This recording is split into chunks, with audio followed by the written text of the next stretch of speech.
Chapter 954. The lady boss glanced at the business card and glanced at Ning Shu.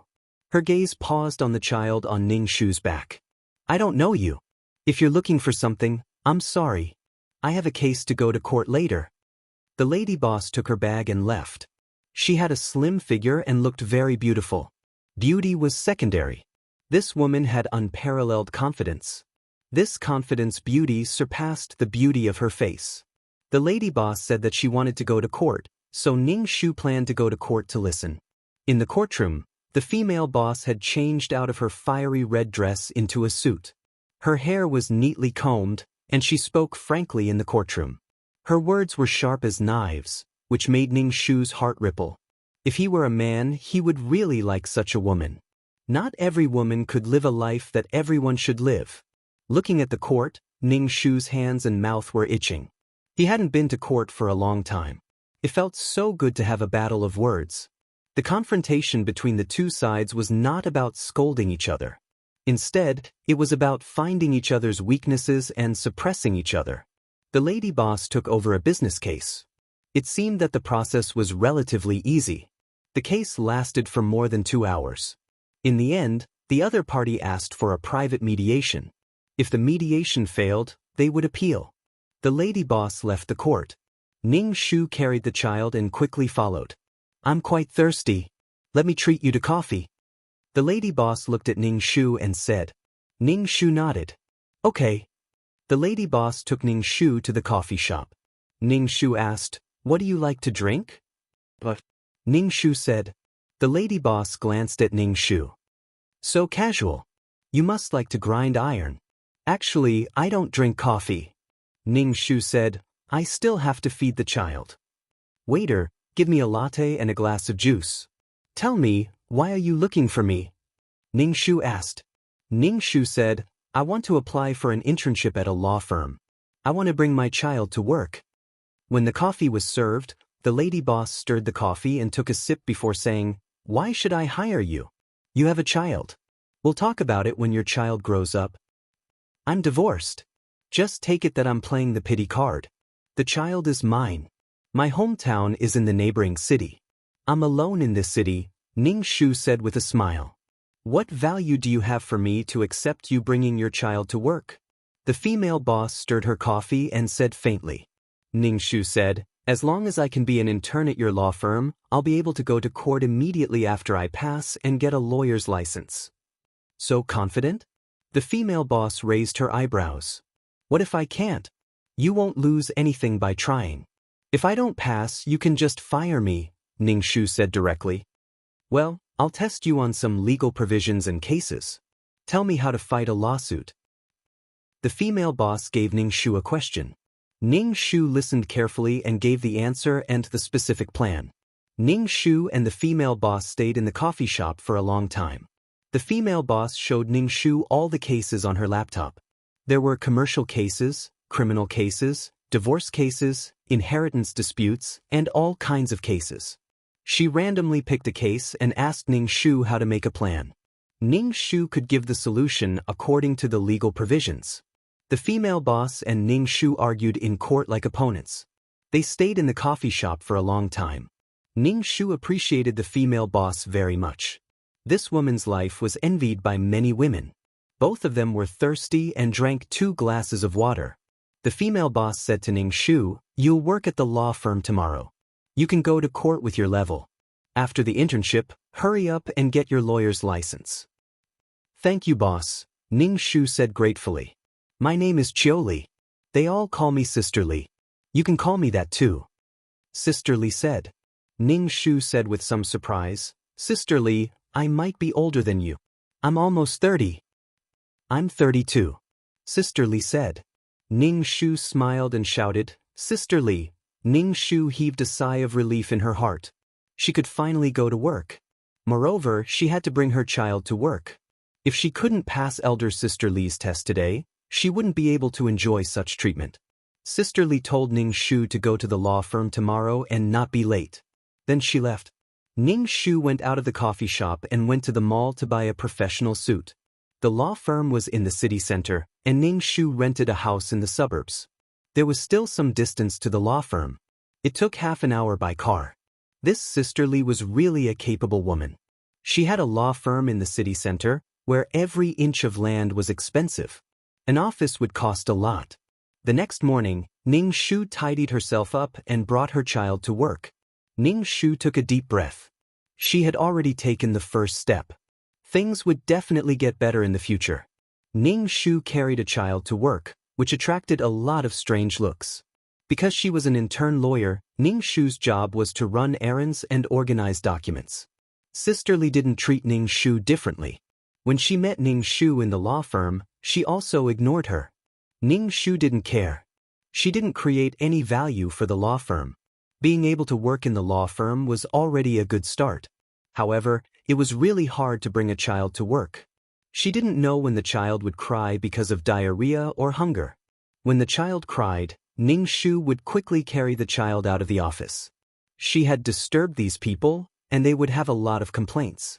Ning Shu worked for a week. Many colleagues went to Sister Lee to complain about Ning Shu, but Sister Lee suppressed them. Sometimes, Ning Shu would hear some women talking behind her back in the toilet. They said that she was so poor that she brought her child to work and affected everyone's working mood. Ning Shu was a little speechless. These people didn't hold back when they ordered her to work, and she did it properly. Most of the attacks that women suffered came from women. Ning Shu opened the toilet and looked at the few women who were doing makeup in front of the mirror.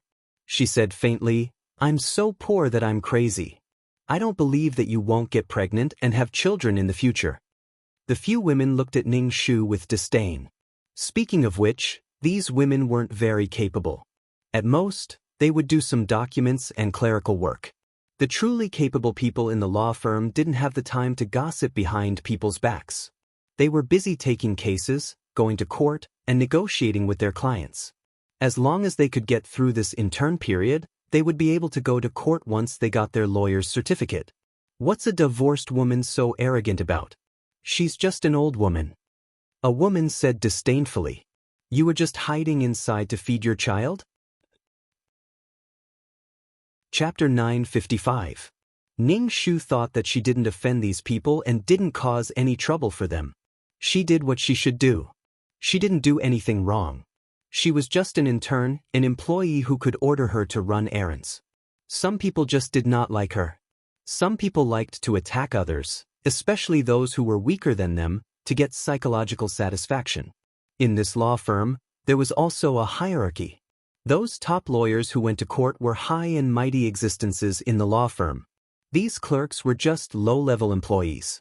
Ning Shu was just an intern lawyer. Although she was called a lawyer, she was actually just a handyman who did all sorts of chores. Moreover, she was a divorced woman who brought her child to work and reeked of milk. These people only thought that they were nobler than Ning Shu and found a sense of superiority over Ning Shu. Ning Shu said expressionlessly, "I'm an old hag. I don't believe that you will never grow old." Ning Shu went to the sink to wash her hands and left. She might as well do more things with the time. As long as she finished her internship, she could take the bar exam. Sister Lee would occasionally ask Ning Shu about her work in the law firm. Ning Shu nodded her head and said that it was good. Ning Shu worked as an intern in the law firm for half a year. When the half year was up, Sister Lee asked Ning Shu to take the bar exam. Ning Shu wanted to take the exam, so Sister Lee took the initiative to help Ning Shu take care of the child. Nan was already 1 year old. She could crawl around and walk 2 steps by herself. Compared to the storyline where she lost her life when she was half a year old, this child was at least alive now. Now that the child was weaned, she could eat some supplementary food and milk powder. Ning Shu was relieved. To be honest, she really did not like to breastfeed her child. Ning Shu's exam went smoothly. It did not take long for her to obtain her lawyer's license. The moment she received the license, Ning Shu could not hide her excitement. At least now, her fate had changed, and it would get better in the future. As long as one's professional skills were good enough, they could still make a lot of money. To be honest, the law was only for the rich. It was a tool for the rich and powerful. If they won a case, they would get a lot of commission. After obtaining his lawyer license, Ning Shu planned to treat elder Sister Lee to a meal. Elder Sister Lee did not stand on ceremony. She was probably afraid that Ning Shu would not be able to afford it. She did not have much money to treat, so she asked Ning Shu to find a random restaurant. Ning Shu found a Chinese restaurant with a good environment. Sister Li raised her eyebrows and said, "You have the money to invite me to a place like this? The food here is not cheap." Ning Shu held the child and said with a smile, "I have to treat you to a meal. Thank you for giving me this opportunity." "It's fine. My firm lacks a good lawyer," Sister Li said casually. "It must be tough to raise a child alone." "Yeah, it's pretty tough. I can only endure it like this," Ning Shu said. With a child, everything was bound. It could be said that once a woman had a child, all aspects of her career would stagnate. "It's tough being a woman," elder sister Li said with a sigh. Ning Shu could not help but laugh. "I actually envy you." "What's there to envy? I worry about the firm every day. To tell you the truth, I'm also divorced," elder sister Li said. "I always thought that you were not married," Ning Shu said with a little surprise. Elder sister Li shook her head. "Women can't escape the fate of marriage. Before I married my ex-husband, he was the one who chased me. He said that I was a legal beauty and he liked how I looked in court. Too many women threw themselves at him. I was annoyed and he was also tired of me. When he knew that I was a lawyer, he did not want to go against me in court. He gave me a sum of money as compensation. I used the money to open a law firm. My father is a law professor in the school, so he has some connections. That's how the firm slowly grew." "Yeah, it's not easy for anyone," Ning Shu sighed. Ning Shu asked, "Have you ever thought of remarrying?" Elder sister Li's expression was quite disdainful. "My mother asked me to go on blind dates every day. Those men looked at me from head to toe and even despised me for being remarried. When they heard that I had a law firm, they said that they wanted to run the firm with me. I would rather donate the money than give it to those men."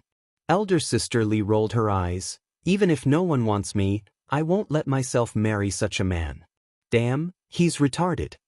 Ning Shu nodded. "Some men are quite despicable. They think that women like us have to marry them." "What about you? Why did you divorce your husband?" elder sister Li asked while eating. Ning Shu said casually, "I gave birth to a daughter. My in-laws favored boys over girls. In addition, I had severe postpartum depression. My in-laws did not like me, so we divorced. It's okay. It's all in the past. Work hard and raise the child well." Elder sister Li comforted Ning Shu. Ning Shu nodded. "Thank you, elder sister Li." After eating, when they passed by a children's clothing store, elder sister Li bought a set of clothes for Nanan. Ning Shu accepted it and thanked elder sister Li. Elder sister Li was quite good to her. On one hand, it was because she was also a woman and could empathize with her. On the other hand, she hoped that Ning Shu could work hard in the law firm. Ning Shu did not intend to move as she was indebted to elder sister Li for recognizing her talent. Ning Shu was a lawyer. Elder sister Li first gave Ning Shu a small case to let Ning Shu practice and slowly take on bigger cases in the future. Ning Shu gladly accepted elder sister Li's arrangement. Although she could take on bigger cases, she still had to take it slow. These cases were all part of her experience. The more cases she won, the better. When Ning Shu went to court for the first time, elder sister Li was listening from the gallery. There was once when he was the second male lead and had fought countless cases. As for going to court, Ning Shu was not nervous at all. However, she still treated it seriously. It was still very easy to win a small case. After the trial ended, elder sister Li said to Ning Shu, "Our law firm's lawyers have a gathering tonight. You should go too." Ning Shu nodded. She knew that she had entered the law firm's lawyer circle. Ning Shu went to the gathering at night. Elder sister Li introduced Ning Shu to the law firm's lawyers. Ning Shu had settled down in the law firm. She returned the rented apartment in the suburbs and found a new apartment that was close to the law firm. She did not have to waste time running back and forth every day. After that, Ning Shu received a few more cases and won all of them.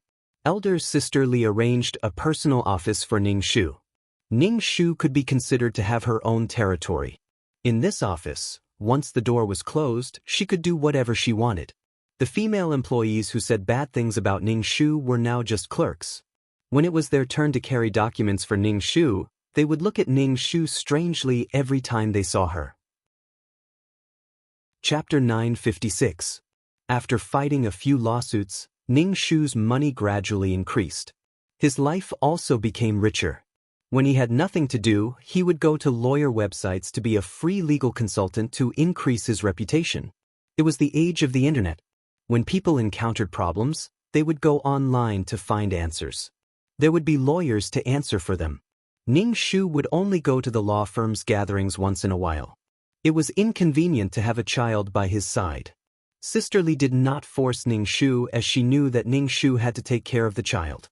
However, Sister Li still wanted Ning Shu to go to some important gatherings. Ning Shu would leave Nan Nan in the nursery for a few hours. When the banquet ended, Ning Shu would bring the child back. Ning Shu's previous lawsuit was given by Sister Li. However, in the future, he would have to find clients himself. Therefore, Ning Shu would bring a stack of business cards whenever he attended a banquet. If someone wanted to consult him about the law, Ning Shu would generously tell them the solution and calculate the outcome of the lawsuit. Sometimes, people would just consult him and might not give him the order. Ning Shu did not mind.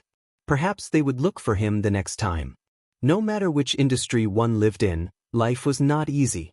The difference between being born and living was whether it was comfortable or not. A job that did not provide enough material goods would also make one feel happy. If one could not feel both, then there was no need to continue working. During the rest of the working hours, Ning Shu would accompany Nan Nan. Now, Nan Nan could call for her mother. She was white and tender and looked very cute. Sister Li seemed to like Nan Nan. Every time she came to visit Nan Nan, she would bring some small things for Nan Nan. During the weekends, when there was nothing to do, Sister Li and Ning Shu would go shopping. They would rush into the mall to buy things and try on clothes one after another. If not, they would buy clothes for Nan Nan. This kind of little girl was very cute when she dressed up. Sister Li was very willing to spend money. Every time, she would buy a lot of branded items. In her words, she earned so much money to spend. Ning Shu smiled. She had also spent money on 2 sets of rather expensive clothes and bags. She now had the ability to do so. Secondly, in the legal profession, she came into contact with rich and powerful people. It was basic etiquette to dress neatly and comfortably. After shopping, the two of them went for a beauty treatment. They spent their own money and lived a comfortable life. Elder Sister Li said that instead of hoping to marry a good man, it was better to be realistic and earn more money to live comfortably. Ning Shu agreed. It was said that it was better to marry well than to do well. The problem was whether she could meet a good man. Many women would meet scumbags again and get hurt over and over again. Sometimes, one could not help but cruelly say that birds of a feather flock together. How could there be so much loneliness and coldness? It was just that they could not stand the loneliness. Ning Shu was not the lawyer who received the most orders in the company, but his winning rate was the highest. He basically won all the cases he received. Sometimes, Elder Sister Li would pass a relatively important case to Ning Shu, and then the two of them would discuss it repeatedly. Law firms actually made money from some big business cases and some divorce cases of rich families. Those were all big scenes of ripping each other's legs. Ning Shu had been in this city for more than 2 years. He had slowly established a foothold in this city. 2 years was quite short. Ning Shu could be considered to be cheating. Using his previous skills as a lawyer, it was not important to be a lawyer again. However, it was fortunate that he had learned these things. Perhaps these things were useless in the eyes of others, but it could play a huge role in the future. Just like this mission. If he did not have the skills of a lawyer, he was afraid that he would not be able to live so peacefully. Ning Shu had a lot of money in his bag now. He had not finished spending the 100,000 yuan that the Yin family gave him. Ning Shu planned to buy a house here. He could only settle down with a house. However, it was difficult to buy a house. He would put the matter of buying a house aside. Elder Sister Li asked Ning Shu to pay the down payment first. In the future, the monthly payment would be much easier. Ning Shu took out the 100,000 yuan that the Yin family gave him previously. Together with the money that he earned in the past 2 years, he could pay the down payment. Elder sister Li asked Ning Shu if he did not have enough money. If he did not have enough money, he could lend it to her. Ning Shu shook her head. She had her eyes on a small apartment. This small apartment was very small, but it was enough for her and her child to live. Although the apartment was small, the price was still very high due to the geographical location. Ning Shu paid the down payment and got the property certificate. Her household registration was also moved to this city. With debt on him, Ning Shu had to work harder. He took on 2 more cases every month. Gradually, clients came to Ning Shu to file a lawsuit. For some cases that had a very low winning rate or almost no winning rate, Ning Shu would not accept it. He could not break his reputation of having a high winning rate. Moreover, some cases were obviously wrong and illegal. There was no need to waste time. After staying in this city for almost 3 years, Ning Shu planned to go back when the Chinese New Year was coming. In these few years, Ning Shu did not contact Qin Ning's family. So what if he contacted them? At most, he would drag them back into the mud again and spend a few years trying to work hard. After not going back for a long time, Ning Shu still planned to go back. Because the Chinese New Year was approaching, the flights were more crowded. Ning Shu had a hard time buying a ticket. Holding Nan Nan and standing in the familiar city again, Ning Shu let out a long breath. Then he found a hotel to put down his things. He went to the mall to buy some gifts before going to the Chun family. Ning Shu carried big and small bags in one hand and held Nanan's hand with the other. Nan Nan was already 3 years old. Soon, she would be able to go to kindergarten. Ning Shu pressed the doorbell. After pressing it a few times, the door did not open. Ning Shu was very bad and kept pressing it. "Coming, you're rushing me." A young woman opened the door. Her hair was dyed yellow. Her hair was messy. She was wearing a bloated pajama and slippers. This should be her sister-in-law. Ning Shu's mouth twitched. Ning Shu was sizing up the other party. The other party was also sizing up Ning Shu. She looked at Ning Shu from top to bottom. The more she looked, the brighter her eyes became. This woman was wearing famous brands. Her eyes were fixed on Ning Shu's bag. She coughed and asked, "Please, who are you looking for?" Ning Shu did not ignore her wolf-like eyes. He handed the bag to her. "I am your sister-in-law. Carry this." Ning Shu walked in and took off his shoes. The woman was still staring at the shoes that Ning Shu took off. "Sister-in-law?" The woman froze for a moment. She did not dare to recognize her. It was not that she did not hear that there was a woman in the Chen family. However, after the divorce, she left and never contacted her. This woman wearing famous brands was her husband's sister? The woman was so excited that she almost jumped up. With so many famous brands on her, she must be very rich. Chapter 957. "Wait here, I'll go get Chen En," the woman hurriedly said to Ning Shu, and even said eagerly, "Sit on the sofa first. There's fruit, eat it first."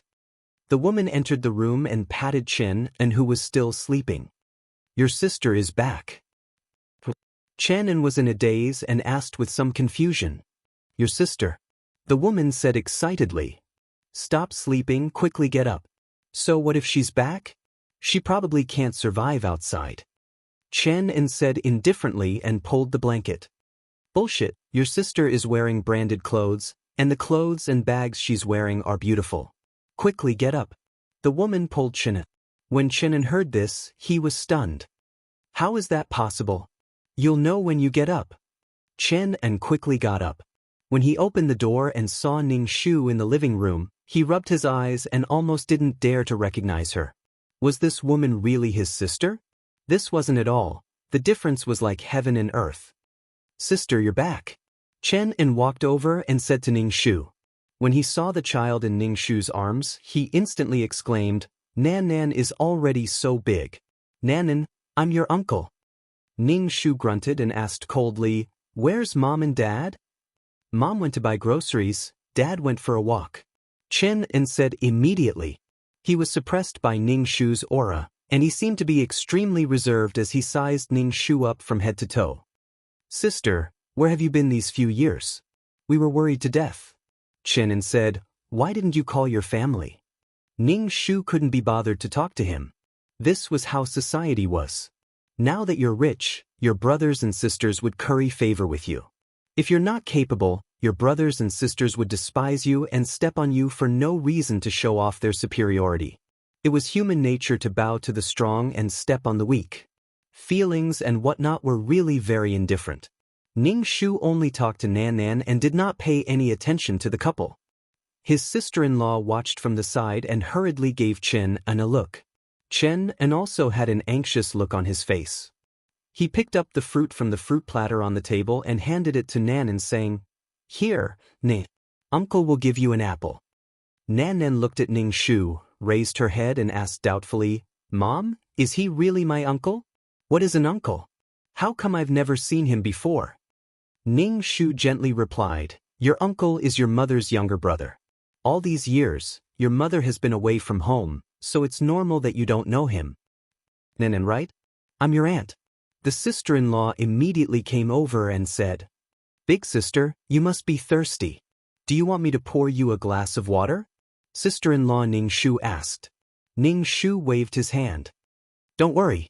I'll wait for Mom and Dad to come back." Ning Shu's expression was cold. If she had dressed more normally today, or if she had been more down and out, she wouldn't have been treated like this. Chen An saw that Ning Shu was very cold to him, so he looked up and down at Ning Shu and Nan Nan's clothes. They were all exquisitely made clothes, and each of them had a good design. Nan Nan's clothes and leather shoes looked good on children, and she looked like a little angel. Chen An tried to get close to Ning Shu and asked, "Sis, where have you been?" "Nowhere." Ning Shu said indifferently, "Give Mom a call. I'll be back for a while, and I'll be leaving soon." "Why are you leaving so soon? Why don't you stay at home for a few days?" Chen An immediately said, "Mom and Dad miss you. Just stay at home for a few days. Mom misses you so much that she's crying." Ning Shu didn't take these words to heart. With a mocking expression he said, "Stay at home? Do I have a place to stay? You sleep with Mom. Dad will squeeze with me." Chen An said, "This way, you can talk to Mom and let Nan Nan get closer to Grandma." Ning Shu burst out laughing. He looked at his sister-in-law and said, "Then where will sister-in-law stay? I can't let sister-in-law sleep on the floor." His sister-in-law's face was very ugly. Her face trembled as she said, "I can sleep on the sofa." Ning Shu said ambiguously, "It's so cold.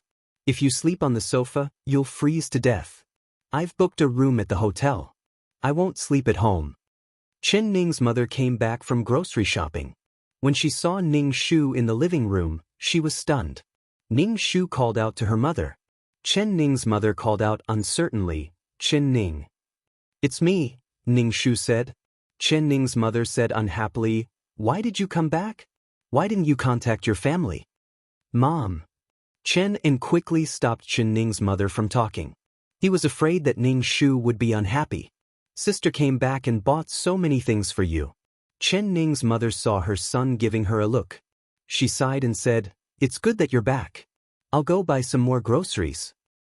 "Grandma, buy something that big sister likes to eat," the sister-in-law said to Chen Ning's mother. "Speaking of which, this is the first time I've seen big sister." Ning Shu raised his eyebrows. Did she mean to ask for a red packet? Ning Shu took the bag on the sofa and took out a red packet. He said, "I didn't come back for your wedding. This is my gift money." "Thank you, big sister." The sister-in-law happily put away the money. Chen An's face also showed a smile. The sister-in-law turned around and opened the red packet. Her face suddenly turned ugly. Why was there only 500 yuan? She was really a beggar. Her clothes and bag cost more than 10,000 yuan. Why was there only so little money? Chen An glanced at the money in the red packet and his face turned ugly. Ning Shu ignored the couple's ugly faces and said to Chen Ning's mother, "You don't have to prepare much. Just a little will do." "Don't go out to buy groceries on such a cold day," Ning Shu said. After a while, Chen Ning's father also came back. He also scolded Ning Shu, saying that Ning Shu had grown up. Probably because the red packet was too little, Chen An didn't speak up for Ning Shu this time. Ning Shu didn't say a word. He just listened to Chen Ning's father. "Since you're back this time, don't run around. Settle down properly," Chen Ning's father said. "Find someone to live with. Ning Shu said indifferently, I'm leaving in a few days. I'm going back to work. I don't want to find someone for the time being. Big sister, what's your job? Chen asked. Ning Shu looked at Chen and indifferently. What do you think my job is? Big sister, don't tell me you. Chen An's expression was a little strange. Ning Shu's expression became even colder. Put away your dirty thoughts. I work in a law firm. It's not as dirty as you think. Chen An still didn't believe it. His expression was still very doubtful. You're a woman. What do you want to do if you don't get married? Don't ruin the Chen family's reputation. Chen Ning's father couldn't help but say, I can't afford to lose face. What did I do? Did I ruin the Chen family's reputation? Ning Shu hugged the ignorant Nan Nan. Dad, how can you say that about your daughter? Chapter 958. After all this time, the Chen family thought that they had done something shameful. What a joke! Ning Shu stood up and said to Chen Ning's mother, Mom, pack up. Come with me to buy some things. It's not easy for you to come back. I'll buy some clothes for you and Dad. Dad, don't be angry. Let's go together, Chen said. Yes, father-in-law. It's not easy for big sister to come back, the sister-in-law said immediately. Chen Ning's mother nodded and went to change her clothes. Chen An and his wife also went into the house to change their clothes, planning to follow. Ning Shu brought Chen Ning's parents to a big mall to buy clothes. They picked out the best clothes. Chen An and his wife were also trying on clothes. After they were done, they asked the salesperson to take them to pay the bill. When it was time to pay, Ning Shu only picked out Chen Ning's parents' clothes and said to the salesperson, Pack these up. I don't want anything else. Chen An and his wife's faces instantly darkened. Chen An said unhappily, Sister, what do you mean by this? Can't you leave me some face outside? Who knows you here? What face do I need? I'm only buying for my parents. I didn't say I'm buying for you, Ning Shu said calmly and took out his card to pay the bill. Chen Ning, your brother and sister. You have to support each other, Chen Ning's mother said. Ning Shu kept the card and said, Mom, I worked hard to earn this money. It didn't grow on trees. I have no obligation to support him. He's my younger brother. Why don't I see him fork out a cent for me? Chen An said unhappily, If you don't want it, then don't. It doesn't matter who wants it. Chen An's wife's face turned green. Her eyes were fixed on the clothes. These were all things she wanted. She didn't have the money to buy them. She thought she could get her sister-in-law to pay for them. How stingy. Ning Shu took the bag of clothes and handed it to Chen Ning's mother. I don't want my clothes. Return them and buy them for Chen An and his wife, Chen Ning's father said. Thank you, father-in-law, the sister-in-law said quickly and asked the salesperson to pack up the clothes she liked. Ning Shu pursed his lips, took out Chen Ning's father's clothes and said, We don't want this. Ning Shu took the refund and said to Chen Ning's mother, Mom, I'm going to buy you some gold jewelry. Ning Shu pulled Chen Ning's mother away. Who was he trying to scare?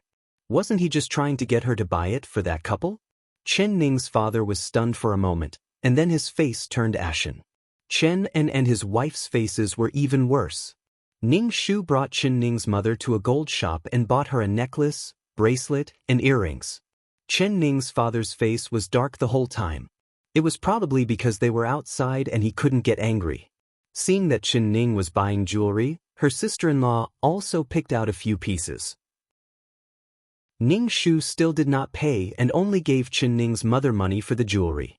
Sis, why are you so petty? Chen An saw that his wife's expression wasn't good, so he immediately shouted at Ning Shu. Ning Shu lightly said, I don't owe you anything. Ning Shu also bought a big gold ring for Chen Ning's father. It was probably made of gold. Chen Ning's father didn't refuse this time. The family walked around the mall. There were many branded stores in the mall. Ning Shu's sister-in-law kept trying to pull Ning Shu into a branded store. The main reason was that she was very happy to see Ning Shu pay. With a swipe of the card, thousands of dollars were gone. With another swipe, so much money was gone. What the sister-in-law wanted most was a bag, a branded bag. Women had a stubborn obsession with bags. Wasn't there a saying that a bag could cure all diseases? Ning Shu directly ignored this sister-in-law. Sometimes, it was true that birds of a feather flock together. This sister-in-law was exactly the same as her freeloading younger brother. She heard that her younger brother didn't have a job. Basically, he didn't last long in any job. He was either fired or felt that his job wasn't good enough and left on his own. He felt that there was no place for him to stay. He was a freeloader. Her sister-in-law didn't work either. The whole family was counting on Chin Ning's father for a little retirement income. Even so, Chin Ning's father was still biased towards his son. He felt that his son could support him in his old age. For such a person, supporting him in old age was simply a joke. Ning Shu bought clothes for the old couple, as well as things like quilts and sheets. Ning Shu planned to go back to the hotel after leaving the mall. She was an outsider in this family. Anyway, whatever she did was wrong. However, she didn't expect that enemies would meet on a narrow road. She met in Jinwei. A woman was holding in Jinwei's arm, and the two were talking and laughing. And Jinwei was stunned when he saw the Chen family. He was about to leave when he saw Ning Shu holding a child. And Jinwei stared at Ning Shu for a long time. He felt that this woman was Chin Ning, but he didn't dare to recognize her because the current Chin Ning was very different from Ning Shu. Her temperament was outstanding. She was a completely different person from the Chin Ning who didn't have much of a presence before. And Jinwei was very worried. Looking at this woman, he guessed that she was doing well. A man could abandon a woman. If a woman was miserable and thought of him, begging him not to leave her, the man would feel very good. However, a woman who he didn't want was doing well after leaving him. She was even better than when she was with him. It was a little embarrassing and hurt his self-esteem. And Jinwei felt very unhappy. At the same time, he was a little shocked. How did this woman suddenly become so beautiful? The clothes she wore were quite elegant. And Jinwei's heart skipped a beat. However, he immediately remembered what this crazy woman had done. She had made him a scumbag. Until now, he couldn't call her his wife. And Jinwei was furious. He strode over to Ning Shu. With a black face, he shouted at Ning Shu, "Chen Ning, look at what you've done. I gave you 150,000 yuan, but you still put the recording on the forum." Ning Shu lightly said, "I said that if you gave me 200,000 yuan, I would give you everything. However, I only gave you 150,000 yuan. I'm not satisfied with the price of 150,000 yuan. 150,000 yuan is only enough to buy the video." And Jinwei was flustered and exasperated. He thought that this woman would panic and refute, but he didn't expect her to be so calm. Her gaze made him very unhappy. It was so calm and so disdainful. "I won't let you off." And Jinwei's gaze focused on Nanan's face. Nan was a little afraid as she hugged Ning Shu's arm. "This girl is my family's blood. I want the child back." And Jinwei threatened. He felt that using the child would definitely make Ning Shu compromise. Ning Shu couldn't be bothered to look at Jinwei anymore. And Jinwei was now a little chubby. He wasn't as skinny and tall as he used to be. He looked uglier than before. "Is your brain made of tofu? I am Nanan's guardian. Please study a little." Ning Shu shook his head and said to the Chen family, "Let's go. You're so famous now. You must be a mistress for a rich person. Or you must be a prostitute. What are you pretending to be?" Chapter 959. And Jinwei tried his best to break the calmness on Ning Shu's face. He even slandered Ning Shu as a mistress. And Jinwei said from behind Ning Shu, "Do you know why I didn't want you back then? You're a woman who doesn't know how to behave." This was a shopping mall, and there were people coming and going all around. When Jinwei saw that so many people were looking at him, he immediately shouted, saying that Ning Shu was a mistress who went to bed for money. Ning Shu was recording with his phone with a cold expression. And Jinwei's words made the Chen family's face turn ugly. Chen An's wife pulled Chen to the side to avoid being implicated. Chen Ning's father was livid and stood to the side. This daughter of his really embarrassed him. It was bad enough that she had a child after divorce, but now she was being accused of being indecent. Chen Ning's father was already dissatisfied with the clothes incident. Now that something like this happened and people were pointing at him, Chen Ning's father was even more dissatisfied with Ning Shu. And Jinwei saw that there were more and more people around and he became more and more excited. He turned his head proudly and saw that Ning Shu was recording again. His heart trembled. The last time he was recorded, he lost 150,000 yuan. Now he was recording again. And Jinwei immediately shut his mouth and ran over to Ning Shu's phone.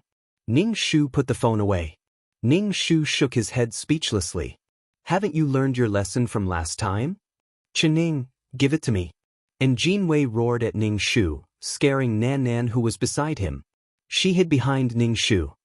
Don't worry, I'll definitely give it to you. Ning Shu's expression became fierce. Wait for my lawyer's letter. What do you mean? And Jinwei had a bad feeling in his heart, but he still held on. Who are you trying to scare? You're still looking for your mistress to deal with me. Let me tell you, I'm not afraid of anyone. Ning Shu's expression was cold. Do you still need others to deal with you? I can deal with you with one finger. Ning Shu turned to Chen Ning's mother and said, I'm leaving. Ning Shu picked up Nan Nan, glanced at the Chen family members, and sneered. This was what Mother Chen meant by mutual support.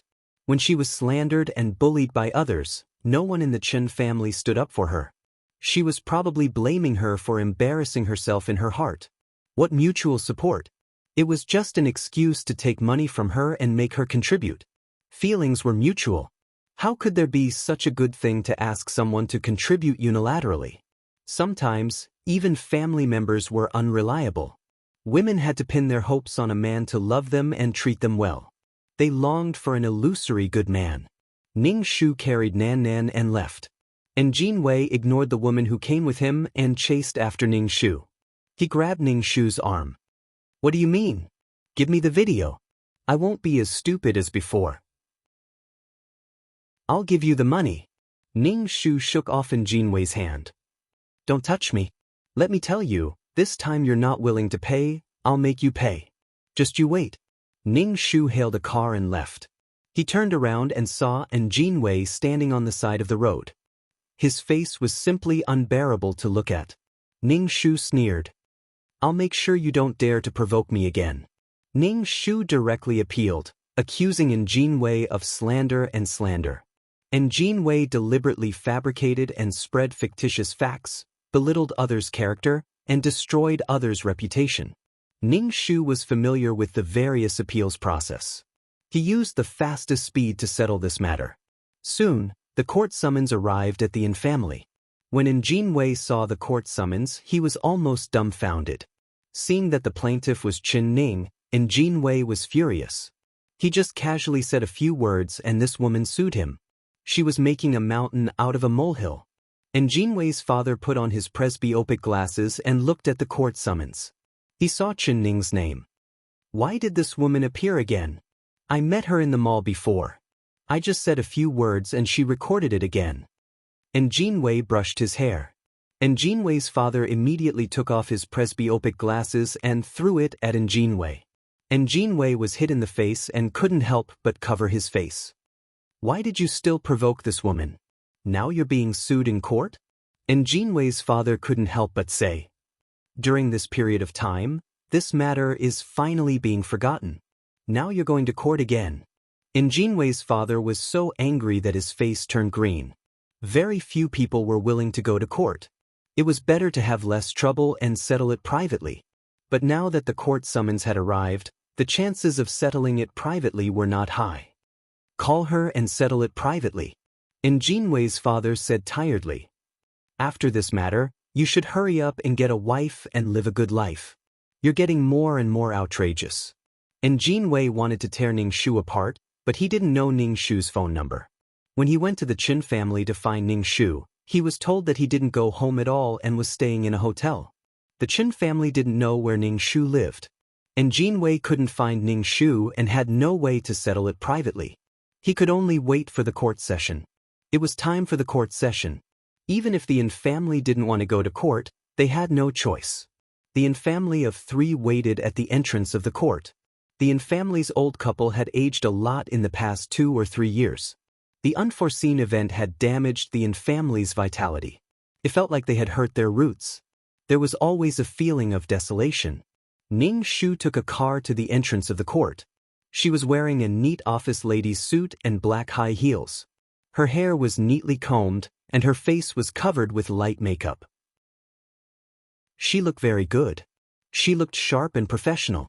Ning Shu walked in her high heels and walked in front of the Yin family. And Jin Wei looked at Ning Shu in a daze. Ning Shu smiled. I'm a lawyer. As for the mistress you mentioned, you said it was a sex worker. How did you become a lawyer? And Jin Wei really couldn't imagine that a professional and serious profession like a lawyer would be related to a crazy woman. Chen Ning, you bitch, why do you have to stick to my son? And Jin Wei's mother pointed at Ning Shu and scolded. Ning Shu said lightly, at the entrance of the court, watch your words. Your son stood in the dock today and spoke nonsense. Do. And Jin Wei's mother pointed at Ning Shu, but didn't dare to say anything. And Jin Wei looked at Ning Shu and said, let's settle it privately. How much do you want? Ning Shu said with a smile, I don't want money now. You speak ill of me as soon as you open your mouth.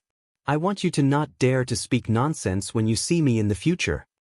Chen Ning, leave a line for when you do things. I want to see you in the future. And Jin Wei's father said with a sullen face. Ning Shu narrowed her eyes. See you in the future? When your son saw me, he slandered me as a mistress and a prostitute. This is what you mean by see you in the future. If I compromise a little, will this pot of shit be put on my head? Chapter 960. And Jin Wei's case couldn't be more simple. If there was evidence, there was evidence. If there was a basis, there was a basis. Any case that Ning Shu casually fought in a law firm was more complicated than this. And Jin Wei looked at Ning Shu, who was dressed in a suit. His face was ashen, but his eyes were shining. He kept staring at Ning Shu. Ning Shu asked the defendant to compensate him for the damage to his reputation and mental damage of 50,000 yuan. The old couple from the Yin family almost jumped up when they heard the price of 50,000 yuan. And Jin Wei pursed his lips. No one knew what he was thinking. He actually agreed to pay 50,000 yuan. And Jin Wei's mother almost fainted. The lawsuit quickly ended. Outside the court, Ning Shu said to Jin Wei, this is my bank account number. Transfer the money to me. Chening. And Jin Wei called out to Ning Shu. With a gentle face, he asked, is Nanan okay? You're in a lawsuit while she's alone at home? Ning Shu looked at Jin Wei, what does it have to do with you? How is it none of my business? I'm also Nanan's father. And Jin Wei hurriedly said. He stood in front of Ning Shu and hesitated. Chen Ning, let's get back together and raise Nanan well. Fuck. Ning Shu almost vomited on Jin Wei's face. How could a person be so shameless? Now that she can earn money and recover, he wants to get back together. Fuck, was she too polite? And Jin Wei saw that Ning Shu didn't speak. He even reached out to hold Ning Shu's hand. Ning Shu directly slapped him in the face. Don't think I don't know what you're thinking. You better not provoke me. Otherwise, I'll play you to death. If you have the ability, come play with me. See if I don't play you to death. Ning Shu sneered. Am I someone you can dump and pick up? Ning Shu walked away in her high heels. And Jin Wei covered his face. His eyes were filled with hatred. Now, this woman is not someone you can deal with. You'd better put away those thoughts. And Jin Wei's father sighed. The money she earns should be ours, and Jin Wei's mother said. She's already grown up, sigh. And Jin Wei's father sighed helplessly. He seemed to have aged a lot. Ning Shu walked out of the courthouse. The Chen family was waiting for Ning Shu at the intersection. Chen and hurriedly walked in front of Ning Shu. Sis, how did you become a lawyer? Ning Shu coldly glanced at her, hailed a cab, and left. He did not say a single word to the Chen family as he went to the nursery to pick up Nanan. The Chen family was the original owner's family, not hers. As for how the original owner would deal with them, Ning Shu didn't care. If he didn't become strong, then he shouldn't blame the dogs for following him around. How he lived was his own choice. It wasn't easy for a divorced woman to raise a child. She felt that she didn't have enough time. She had to work every day, take care of the child, be a mother and a father, and be responsible for teaching the child. Her energy was limited. Ning Shu's mission was to be a lawyer. As for merit, Ning Shu didn't think about it anymore. A career was already too busy. He only hoped that Chen Ning could come back and live a good life with the child. Ning Shu was ready to go back after picking up Nanan. When he returned to the hotel, Ning Shu received a text from the bank. She had transferred 50,000 yuan to her bank account. It was quite fast. The Yin family didn't dare to go back on their word. Commoners were most afraid of dealing with officials. Going to court was quite troublesome and embarrassing. Ning Shu bought a plane ticket and left. The Chen family wanted to get closer to Ning Shu, but the other party didn't say a word. Moreover, they didn't even know how to contact the other party. This made Chen and Nanan furious. They thought that with a capable sister, it would be much easier to borrow money in the future. However, the other party was like snot, completely ignoring them. She didn't know how to support her family after earning money. Ungrateful thing. Chen couldn't help but get angry at his parents. Look at the good daughter you raised. She's so cold and heartless. She's afraid that poor relatives like us will fall for her. She's hiding far away. Chen Ning's mother pursed her lips. You're also a capable person. When you encounter problems, you don't know how to care about your sister. People's hearts are made of flesh. Your sister is so bitterly disappointed that she doesn't want to care about you at all. No matter what, I'm still her brother, Chen said with a look of disdain. Who would be as heartless as her? Alright, it's her business that she's rich. Just pretend that you never gave birth to this daughter. I told you not to come, but you insisted. Now you're sticking your warm face to her cold ass. Chen Ning's father said angrily. He turned and left. He was very disgusted with this daughter of his who didn't give him any face. Ning Shu didn't care about the resentment, annoyance, and blame in the Chen family's hearts. She took the box and left. She returned to the small apartment and cooked a table of delicious food for the Spring Festival. So what if there were many people? They were not united. If Ning Shu had to choose, she would rather live such a life. After the Spring Festival, Ning Shu started to work. Sometimes, family was really not as good as colleagues or strangers. Some family members used kinship to kidnap you. Because you're their daughter, because you're their sister, because you're... Therefore, it was only right to make you contribute. You contributed endlessly, and you didn't know how to be grateful. If you were living well, you should support your other siblings. If you were living a poor life, then you deserved it. Sometimes, human nature was so despairing. Sometimes, we were willing to believe what life should be like. However, indulging in our own ideal world couldn't solve any problems. Seeing reality and making plans early was the only way to be responsible for one's life. After the Spring Festival, the Yin family planned to find a wife for Yin Jinwei. Ever since Yin Jinwei saw the radiant Chen Ning, who was also a powerful lawyer and made a lot of money, he wanted to start over with Chen Ning. However, the Yin family's old couple didn't agree at all. The current Chen Ning was not someone the Yin family could control. Even if she married into the Yin family again, she would definitely be an arrogant and domineering existence. Everyone in the Yin family was a slave. Previously, when Chen Ning had nothing, she had already made the Yin family like this. If she came back, would the Yin family have to live under her whims? Marrying a wife was not marrying an ancestor. Whether Yin Jinwei was willing or not, through blind dates, Yin Jinwei got married again. It was a woman who was about the same age as him. This woman was also divorced and had a child, but the child was given to the man. Yin Jinwei was unwilling. A divorced woman who had given birth to a child was completely different from the good woman he had imagined. He felt that he had picked up someone else's abandoned shoe. His ex-wife, Chen Ning, was like a different person now. She was completely different from before. Chapter 961. Yin Jinwei didn't like this woman when he went on the blind date, but he was pressured by his parents and could only get married. To a certain extent, Yin Jinwei was actually a giant baby who hadn't been weaned. He listened to his parents' arrangements. His marriage with Chen Ning was arranged by his parents, and now his marriage was arranged by his parents. If Yin Jinwei saw his ex-wife living a miserable and embarrassing life, he would be happy to start a new life. But now, Chen Ning was living like a superior person. She was many times better than him. She was capable, bold, and now charming. So in comparison, his new wife was not good. Even if he wanted to marry, he had to marry a better wife than Chen Ning. The two of them were not comparable at all. Because of his unwillingness, Jin Wei didn't take this wife to heart. He ignored this wife just like how he ignored Chen Ning in the past. Anyway, marrying a wife was to take care of the family and then serve the family. However, Jin Wei's wife was not easy to deal with.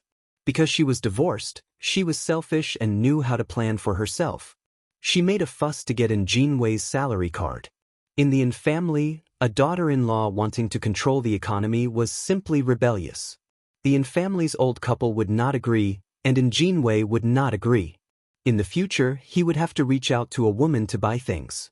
How could a man like him stand this? It was not easy for the family to divorce a woman. Divorce was tearing a family apart. No one could stand the back and forth. There was no other way. Jin Wei's father asked his son to give his salary card to his daughter-in-law. Only then did his daughter-in-law stop making a fuss. The family felt very tired, so if they could use compromise in exchange for a short period of peace, they would compromise. Now, Jin Wei was already in his 30s, but he didn't even have a child. He had a nan, but he wasn't with the family. So, Jin Wei's mother urged her new daughter-in-law to have a child all day long. She was urged to have a child all day long. She kept nagging that a child couldn't be born just because she wanted to, so there was a conflict. Everyone was unhappy to be forced to have a child. Anyway, the conflict between mother-in-law and daughter-in-law was very big. You didn't like me, I didn't like you. Any trivial matter could cause chaos in the family. A little thing, a look could cause a family war. His family life was not pleasant. Jin Wei's condition was not good. He had to work every day, but when he returned home, he still had to face the foul atmosphere of his home. At this time, Jin Wei missed Chen Ning, who had just gotten married. She had tidied up the house and didn't have to worry about anything at home. With his parents forcing him to have a child, Jin Wei was a little scared at night. He felt like a breeding pig being dragged by his wife to mate. When it came to pregnancy, the more anxious one was, the worse one's condition would be. Jin Wei was perfunctory every time. He couldn't enjoy the feeling of intimacy between a man and a woman. Since she couldn't get pregnant, the woman could only blame it on Jin Wei. After all, the woman had given birth to a child before.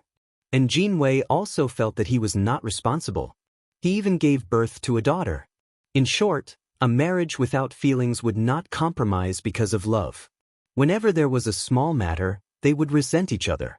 Although they were husband and wife, they were more like enemies. Life was a form of torture.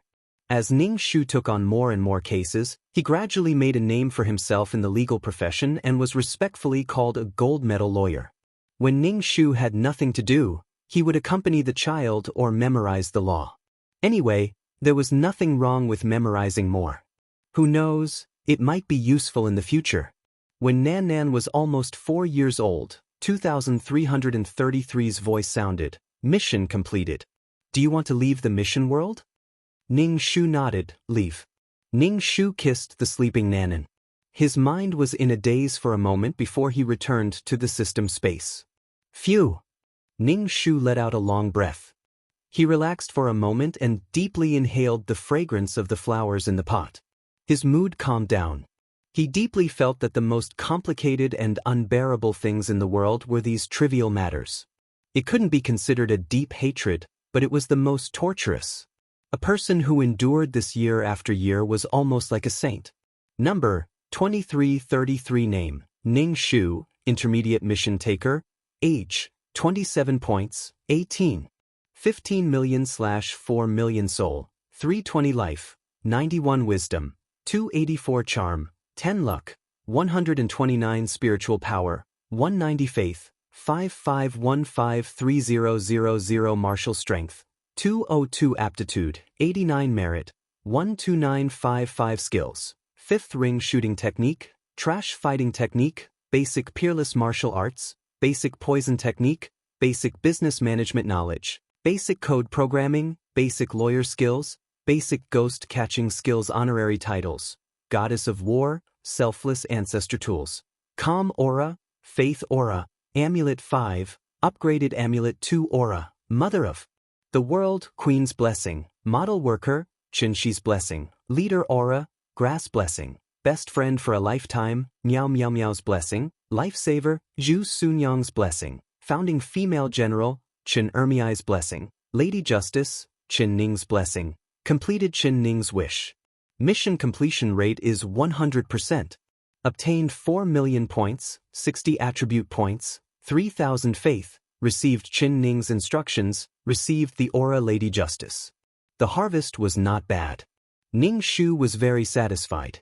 With Chen Ning's instructions he could obtain more faith. And this time he actually obtained 3,000 faith. It was the contribution of these auras. In addition, there were people who practiced their own peerless martial arts. The faith was increasing. Ning Shu smiled and distributed the 60 attribute points. Number 2333. Name Ning Shu, Intermediate Mission Taker. Age 27 points, 21.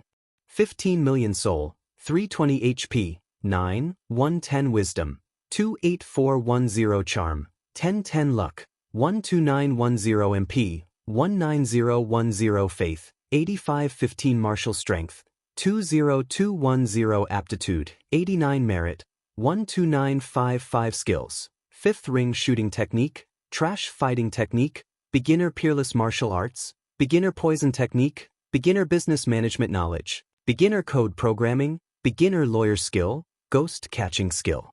Honorary titles: Goddess of War, Selfless Ancestor Tools, Calm Aura, Faith Aura, Amulet 5, Upgraded Amulet 2 Aura, Mother of the World, Queen's Blessing, Model Worker, Qinshi's Blessing, Leader Aura, Grass Blessing, Best Friend for a Lifetime, Miao Miao Miao's Blessing, Lifesaver, Zhu Sunyang's Blessing, Founding Female General, Qin Ermiai's Blessing, Lady Justice, Qin Ning's Blessing. Chapter 962. With 2,000 points, he could be promoted to a high-level mission enforcer. Ning Shu looked at his 20 million points and was quite excited.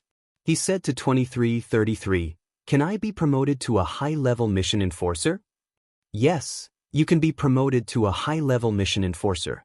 However, there is a special mission every time. You can only do it after completing the special mission. 2333 said, "You can also not participate in the special mission and directly become a high-level mission enforcer." I cannot participate? Ning Shu was stunned.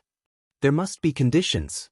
You can spend 3,000 merit points or 5,000 faith points.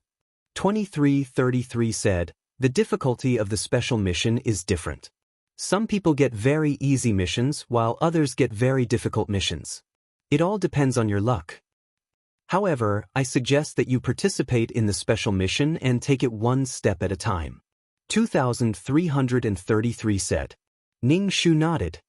"Of course. It costs me 3,000 merit points and 5,000 faith points. That's asking for my life. An upgraded version of the amulet only costs 100 merit points. Even if I fail, I still have the amulet." Ning Shu knew how to calculate this. 2333, "But your high-level special mission will fail," 2333 said helplessly. 2333 said helplessly, "Even if we start over, we will need to consume merit points and faith power." Damn, it felt like he wanted to exploit these poor people all the time. How frustrating. "I'll take it one step at a time." Ning Shu said Amitba in his heart. His luck must be very good. He always added points to his luck points. Ding dong. A notification sounded in the chat system. Ning Shu sat cross-legged on the sofa and opened the chat system. It was a message from Mei Ziqing. She excitedly told him that she had become a high-level mission enforcer and had entered a new space. A new space?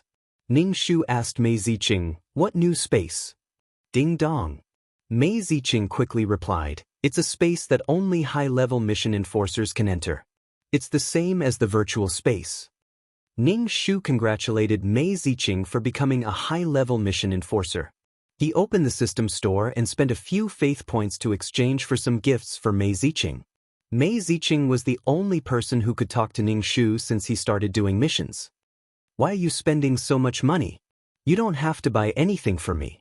Save your merit and power of faith to become a super mission giver, Mei Ziqing said as he tried to return the items to Ning Shu.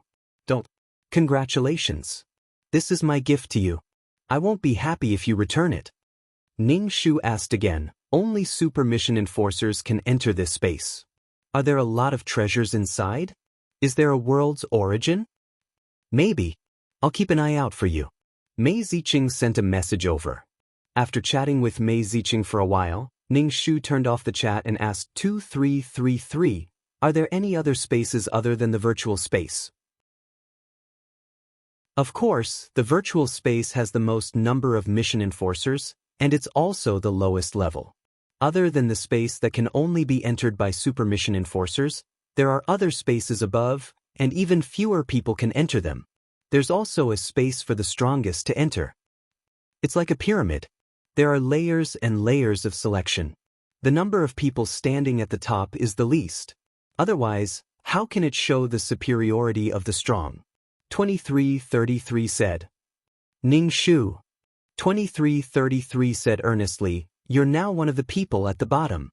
After the special mission, you'll be the concubine system. Ning Shu, let me finish the special mission first. Ning Shu sat cross-legged on the sofa and began to cultivate and absorb the power of the soul. When he finished cultivating, Ning Shu lay down on the sofa and slept. After sleeping for a long time, Ning Shu woke up full of energy. He took out the Ultimate Martial Art Manual from the bookshelf. The words Ultimate Martial Art Manual were written in small seal script. There was a golden light flowing around it, and it looked very beautiful. Ning Shu held the manual in his hand. It was very heavy. He felt that the manual was getting heavier, and there were more and more things inside. The energy formed all kinds of plants, animals, the sun, the moon, and the stars. However, she hadn't found the origin of her world yet. It was really not easy to create a plane. Cough cough. 2333 said, it's not enough to just create a habitable plane. All living things will be born, grow old, get sick, and die. Reincarnation. A world must have a cycle of life and death. If everyone dies, there will be no new life. All living things will go extinct. Your world might not have any living things. Ning Shu, fuck, I'm not doing this anymore. Why is it so troublesome? Could it be that her world couldn't be like the planes born from the sea of law?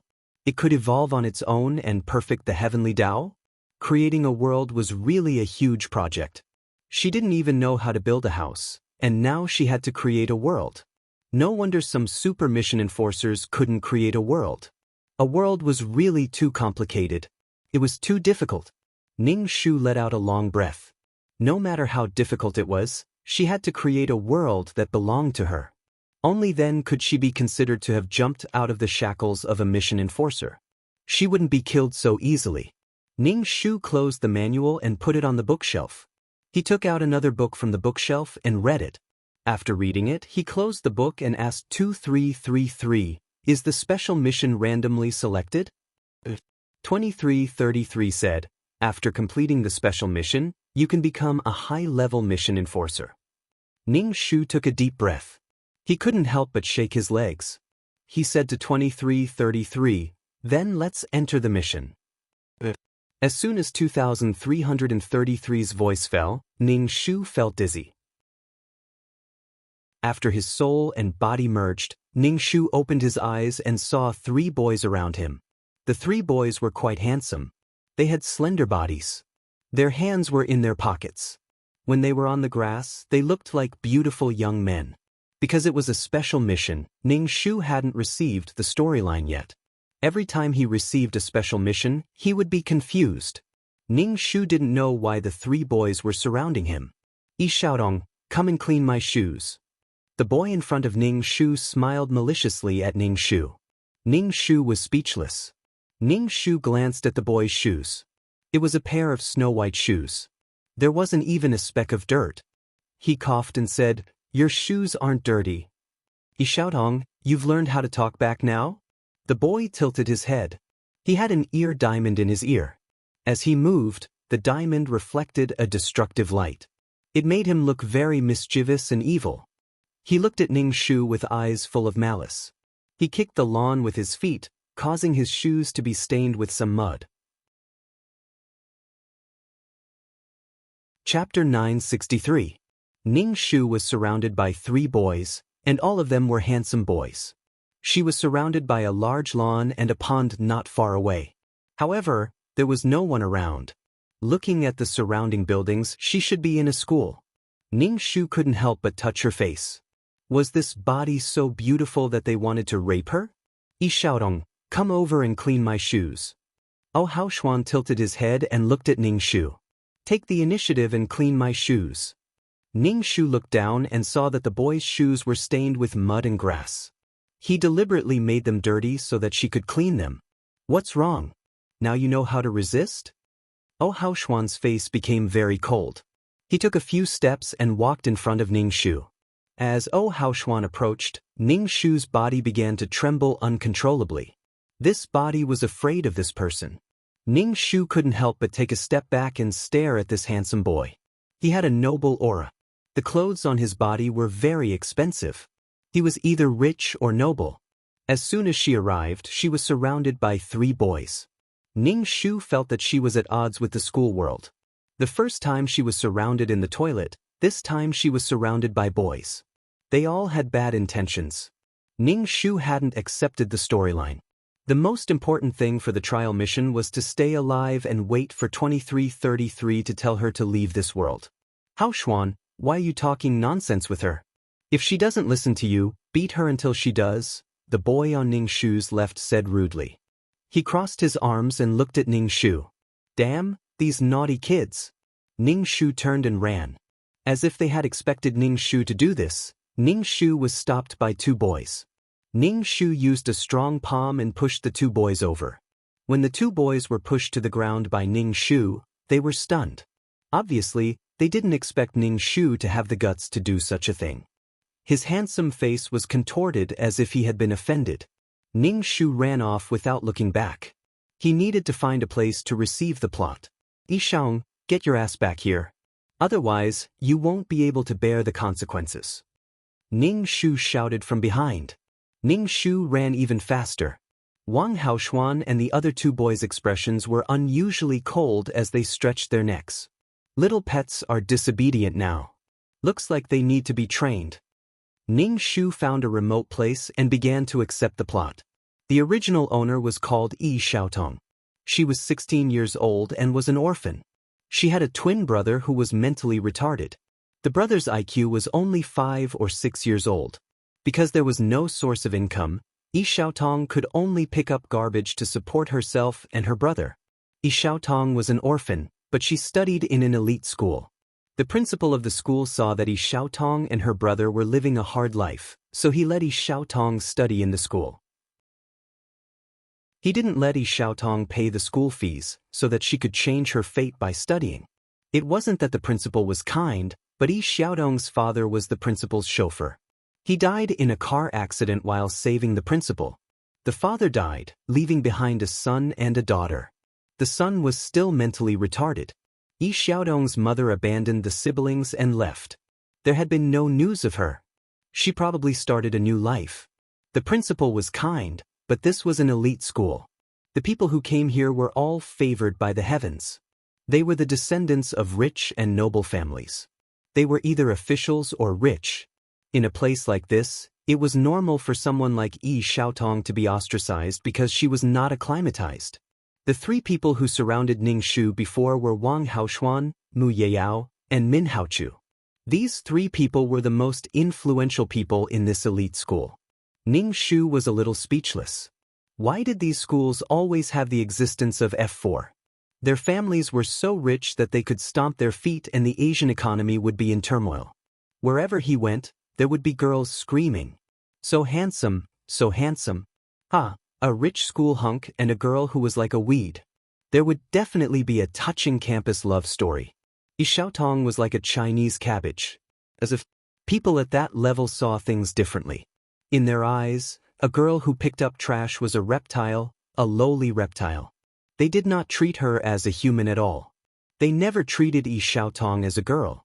Even if they tortured her, they would never touch Yi Xiaotong. They would not let their bodies enter such a dirty woman's body. It was like seeing a mouse in a ditch, so they took a branch and pressed it on the mouse's body, pressing it into the ditch. They watched the mouse struggle, and when the mouse was about to die, they picked it up and stopped it from dying. Then, they used the branch to press the mouse into the water. Or they teased the mouse and forced it to the foot of the wall. They saw the mouse running around in panic and tortured it bit by bit. It was not easy to meet such a toy. These overly energetic brats thought of all kinds of ways to torture people. They called it training pets. Yi Xiaotong could not bear such torture at all. She lived in fear every day. She wanted to take her brother and leave this school, but these three people's families were very powerful. How could she escape? There was no escape at all. Yi Xiaotong just wanted to live with dignity. Although her brother was mentally retarded, he was a painting genius. God took away her brother's intelligence, but gave him an unparalleled artistic talent. Yi Xiaotong felt that in this aristocratic school, no one could compare to her brother's artistic talent. Yi Xiaotong hoped that one day she could help her brother organize an art exhibition. But now, Yi Xiaotong, who was being tortured, felt that this was an unattainable dream. Ning Shu directly sat cross-legged on the ground and began to cultivate. The peerless martial arts were his, and the system could not take it away. No matter what, the most important thing was to have the power to protect himself. He also had to protect his stupid brother. If she could not enter this school, perhaps Yi Xiaotong would not have encountered this. She was wronged here, and there was no one to help her. The principal was only a person who managed the school. He had no power at all. He had to be polite when facing these princes. Although they were students here, they had to consider the power behind the students. As for shouting with dignity like stubborn weeds, they were just the dregs of society. They had nothing but money. Maybe they would not see the sun tomorrow. There were people with power and influence here. It was too easy to make a brother and sister, who were alone and picking up trash, disappear. It was like a drop of water in the sea, without any ripples. Ning Shu was cultivating when he heard the school broadcast. Yi Xiaotong, you have 1 minute to come to the field immediately. Otherwise, you will have to bear the consequences. The one who spoke was the Haoshuan. His voice was quite cold, but it had a charming magnetism. Sister, I'm scared. An unclear voice came from the broadcast. This was the voice of Yi Xiaodong's brother, Yi Xiaodong. Chapter 964. It had only been a while, but Wang Haoshuan and the others had actually found Yi Xiaodong. Yi Xiaodong should have been in the studio. These people, Yi Xiaodong's fearful whimpers were transmitted to every corner of the school through the broadcast. The helpless whimpers made Ning Shu's heart twitch. Yi Xiaodong's IQ was only 5 or 6 years old. He would definitely be frightened in such a situation. Yi Xiaodong, you still have 40 seconds. What if you're late? Wang Haoshuan's voice was gloomy, and then Yi Xiaodong's screams came from the broadcast. Ning Shu quickly stood up and looked around. He wanted to find a suitable weapon, so he could only break a thumb-sized branch. There were some sharp thorns where the branch was broken. Ning Shu put the branch in his pocket and hurried to the sports field. This aristocratic school was not ordinary. Ning Shu still took a shortcut. When he reached the sports field, it was already more than 40 seconds. There were many people gathered on the sports field. Wang Haoshuan, Mu Yeyao, and Min Haochu looked at Ning Shu with playful expressions. Ning Shu noticed Yi Xiaodong. Yi Xiaodong was held by someone. His face was covered in wounds, and the corners of his mouth were broken. When he saw Ning Shu, he helplessly called out for his sister. Yi Xiaodong's face was delicate, but there was a sense of confusion and cowardice between his eyebrows. When he didn't speak, he looked like a normal person, but when he opened his mouth, his low IQ was exposed. He was wearing very old clothes with footprints all over them. It was obvious that he had been kicked. Ning Shu pursed his lips tightly. He reached into his pocket and held the branch tightly. You're late. Mu Yeyao moved his neck and raised his wrist to look at his watch. You're almost a minute late. Mu Yeyao had a murderous aura. When he moved his neck, it made cracking sounds. Ning Shu's pupils shrank. This person was not weak. As punishment for your lateness. Mu Yeyao raised his foot and kicked Yi Xiaodong in the stomach. Yi Xiaodong immediately cried out in pain. His body curled up and he spat out everything in his stomach. The surrounding people covered their noses and retreated. The student who was carrying Yi Xiaodong directly threw Yi Xiaodong to the ground. Yi Xiaodong fell to the ground and howled in pain. He looked at Ning Shu pitifully and whimpered, calling for his sister. Ning Shu's scalp was about to explode. All kinds of chaotic emotions attacked her heart, and she couldn't help but move 2 steps. Mu Yeyao, are you trying to disgust me? Fan Haoshuan pinched his nose and said with dissatisfaction. His face was full of disgust. Mu Yeyao shrugged his shoulders and said without any sincerity, sorry, I'll be more careful next time. Fu Haoshuan turned his head and moved his feet. Come here and wipe my shoes clean. Otherwise, your brother will be the unlucky one. You're not willing? Fu Haoshuan looked at Ning Shu indifferently. Beat this idiot to death and then feed him a bucket of shit. After Fu Haoshuan finished speaking, a school staff member came over with a bucket of feces.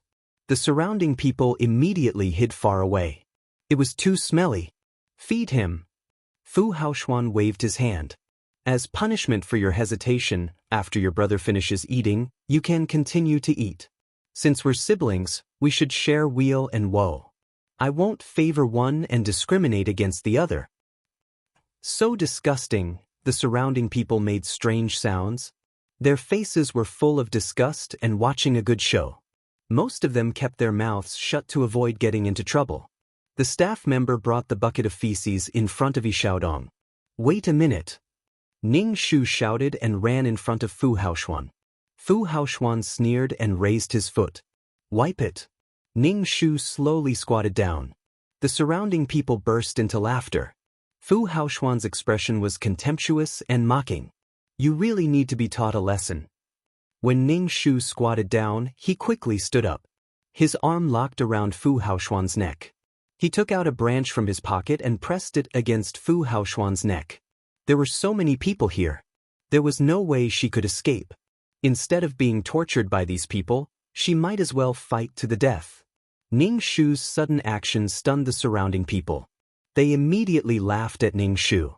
Even if Fu Haoshuan was kidnapped, the surrounding people did not take it to heart. They thought that Ning Shu would not dare to do anything extreme. Interesting. Min Haochu clapped his hands. His clapping was very elegant. These 3 school hunks each had their own characteristics. Fu Haoshuan was domineering and cold, Mu Yeyao was violent and cruel, and Min Haochu was charming and flirtatious. However, he still made the girls in the school faint.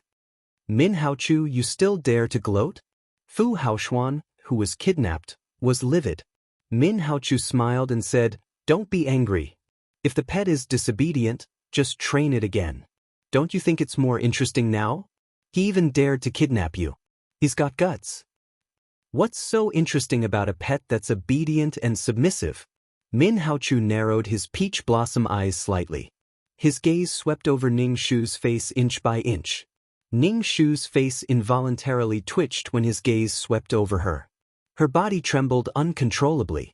Ning Shu took a deep breath and held Fu Haoshuan's neck tightly. Because Fu Haoshuan was much taller than her, the kidnapped Fu Haoshuan's body bent into a ridiculous arc. Min Haochu and Mu Yeyao could not help but laugh. Fu Haoshuan saw the smile on his best friend's face and was so angry that his face turned green.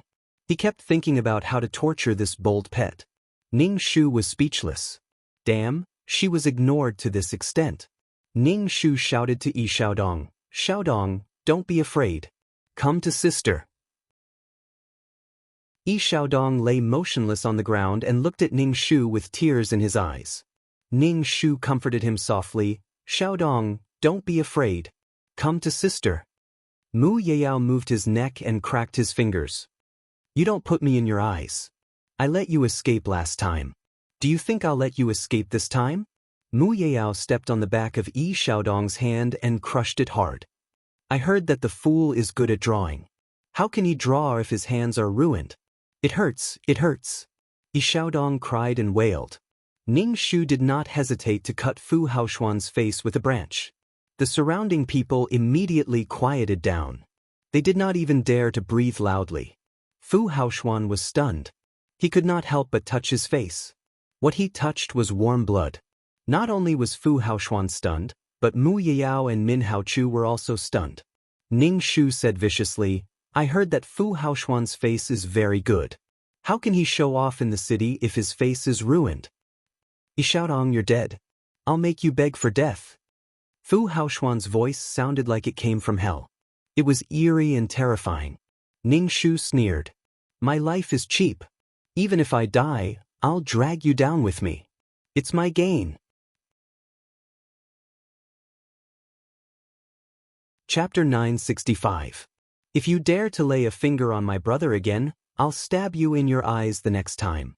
Faces can be fixed by plastic surgery, but I don't know if you're rich enough to fix your eyes. Ning Shu's expression was unusually cold.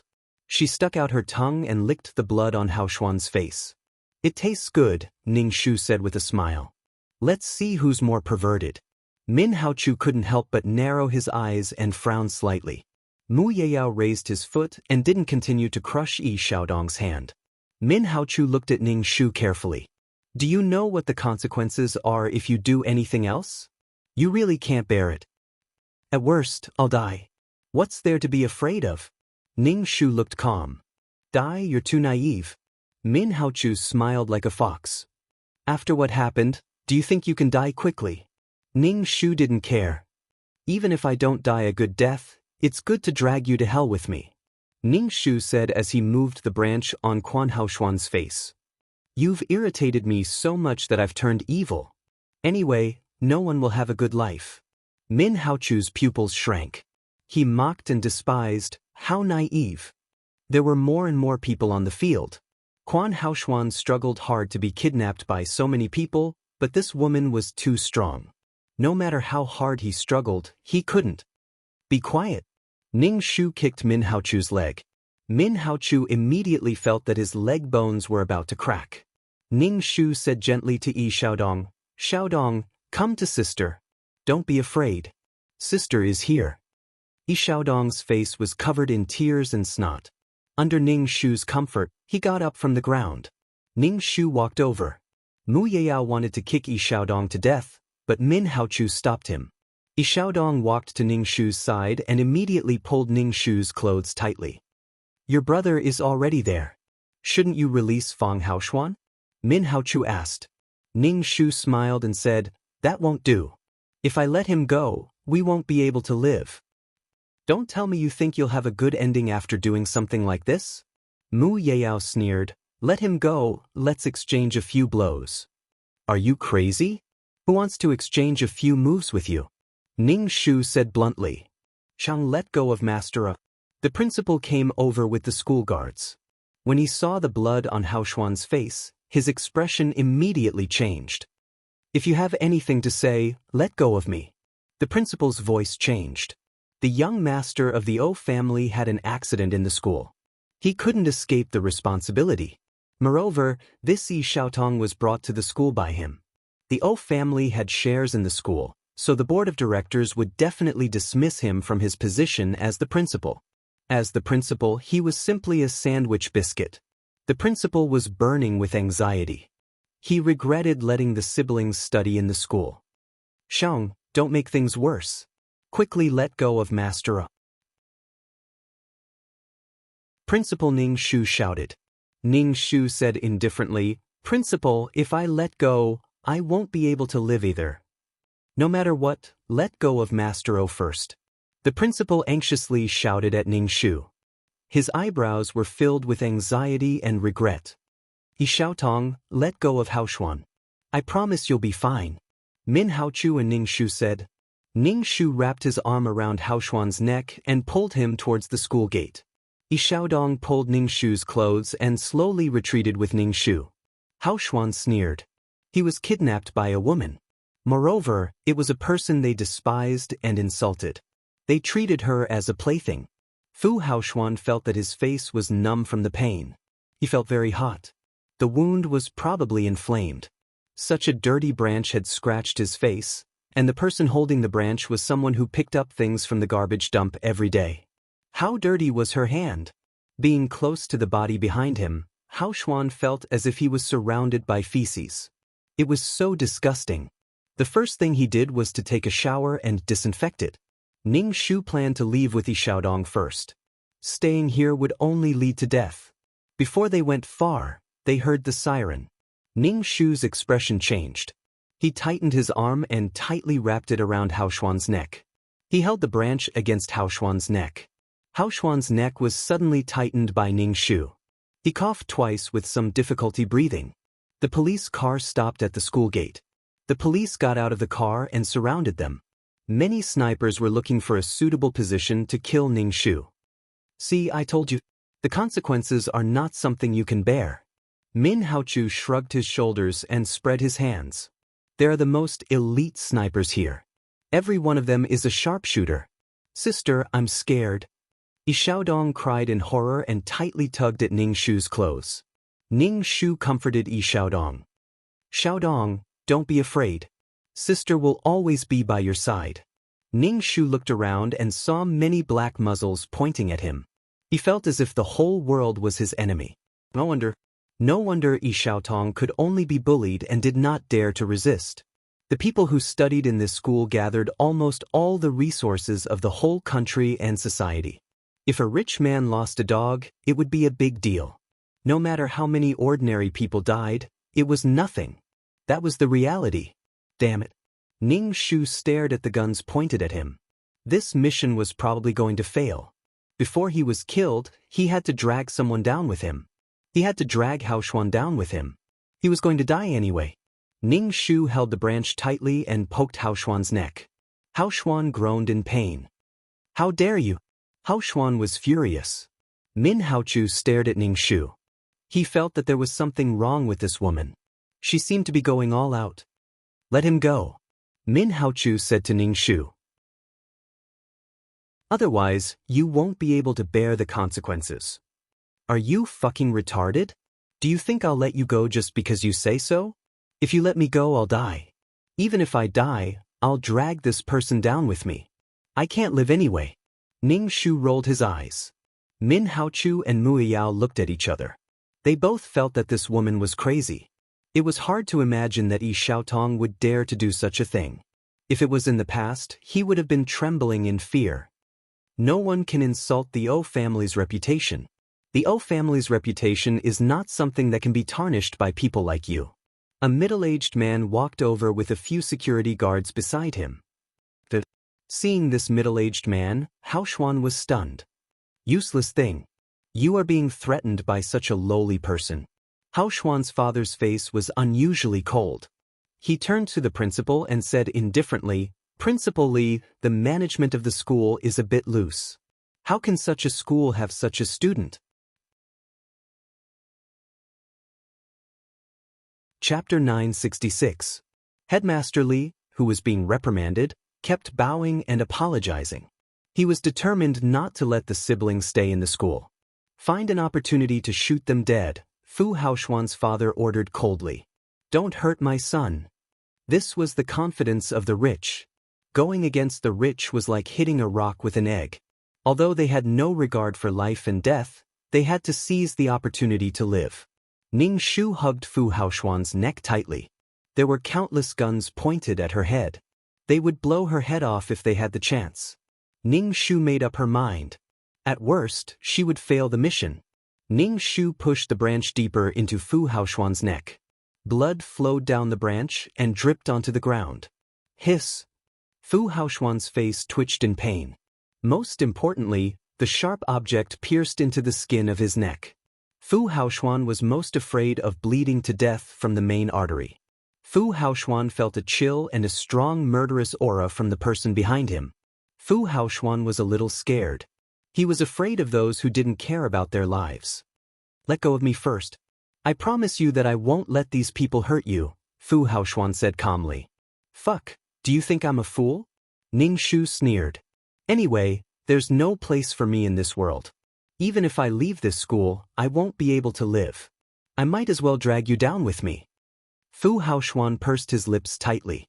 The blood on his face had dried, making him look very miserable. The shoes that she had asked Ning Shu to wipe were now very dirty. Fu Haoxuan's face trembled. He was the young master of the O family. It wasn't worth it to die with this lowly trash girl.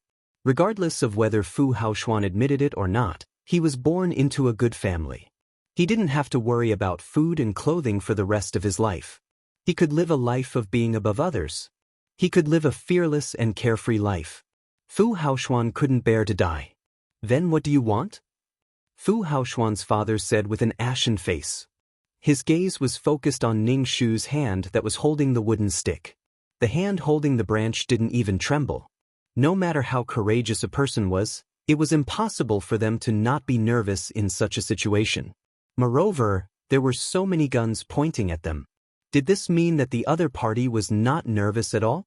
Was he a professional killer? I just want to live. Will you let me and my brother live? Ning Shu stared at Beat Haoxuan's father. He was a rather dignified and cold person. Compared to him, O Haoxuan was as green as a peach that had just borne fruit. There was no comparison. Just standing close to him made people feel a little breathless.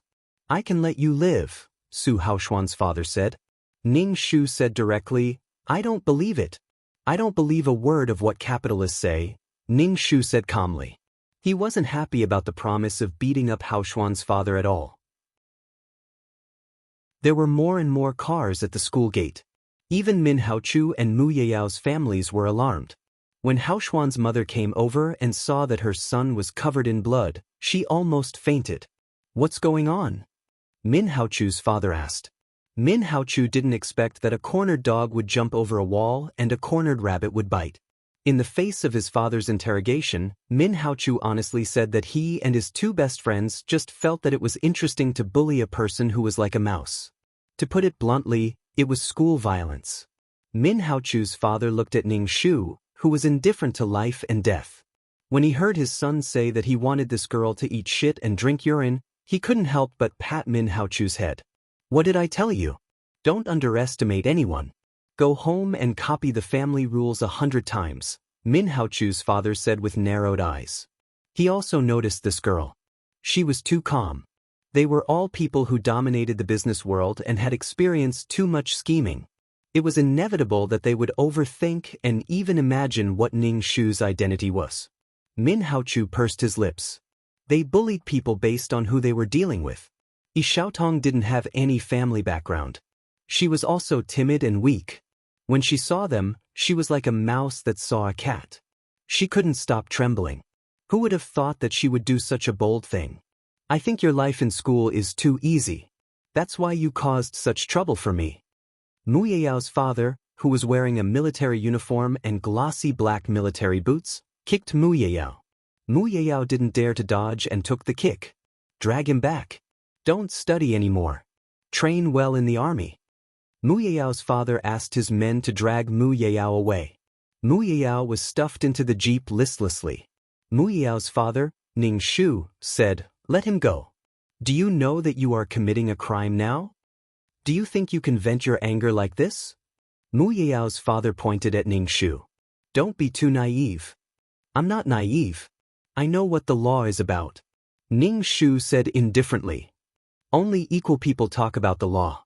In such a situation where the strong and the weak are obvious, the law is to restrain the weak. It's a tool for the strong.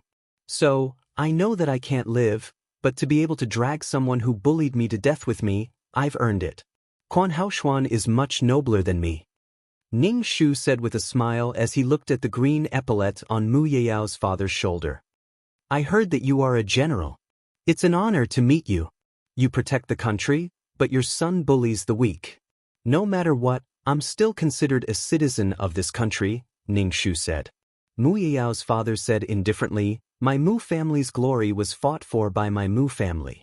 I don't deny that you are weak, but it's reasonable that you are not weak. Moreover, it's a fact that you committed a crime.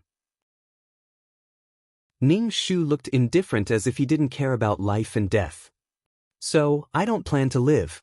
Even if I die, I want your son to bear the political stain of forcing someone to death. He also caused the death of the young master of the O family, Quan Haoxuan. Your Mu family should have political enemies, right? Your son's political career in this life might not be so smooth.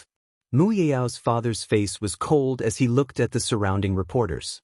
His hand touched the gun at his waist, but he paused for a moment and didn't draw it. Ning Shu naturally saw Mu Yao's father's actions and said with a smile, "Even if you kill me, I still have a chance to insert a branch into Quan Haoshuan's neck." As for you? Ning Shu turned to look at Min Haochu and his son. Facing Ning Shu's teasing gaze, Min Haochu's heart couldn't help but skip a beat. He narrowed his peach blossom eyes slightly and his eyelids trembled. He felt that they were like lambs waiting to be slaughtered. This woman really didn't want to live anymore. Ning Shu said with a smile, "Actually, the food produced by the Min Group, such as instant noodles and potato chips, are actually..." Ning Shu smiled even more brilliantly at Min Haochu's acts, making Min Haochu's heart feel even more uneasy. It was undeniable that he felt a trace of fear towards this madwoman. Chapter 967. It was a joke that they would be afraid of a trashy girl like Yi Xiaotong. This was something that the three of them didn't expect at all. The food produced by the Min Group is all fried with corpses, Ning Shu said with a smile. The Min Group's food industry occupied 60% of the country's food industry. It was a monopoly. Anything that has oil in it is corpse oil. Ning Shu spouted nonsense. Perhaps it wasn't, but who would believe it? When this rumor spread, people would think of corpse oil when they saw the Min Group's food. What nonsense are you talking about? Min Haochu's face turned pale. Ning Shu roared, "You have to be responsible for what you say." Ning Shu nodded. "I'll be responsible. I heard you tell Mu Yao and O Haoshuan that the oil in your food is from freshly dead corpses. It's much cheaper than vegetable oil and lard. You said that this would save costs. You even told your two friends not to buy your food." Min Haochu's face was ashen, and his body couldn't help but tremble. This rumor was very damaging. Even if they took all the food in the company to be tested and found to be up to standard, would ordinary people believe it? They wouldn't believe it. Even if they repeatedly said that they didn't have corpse oil, they still wouldn't buy it. Min Haochu looked at his father. His father's face was also a little pale, but he was still calm. However, Min Haochu saw that his father's hands were trembling slightly. This meant that his father's heart was not calm. "Yi Xiaotong, what you said concerns the livelihood of so many employees in the Min Group. You're talking nonsense. You're cutting off their livelihood," Min Haochu said with a trembling voice.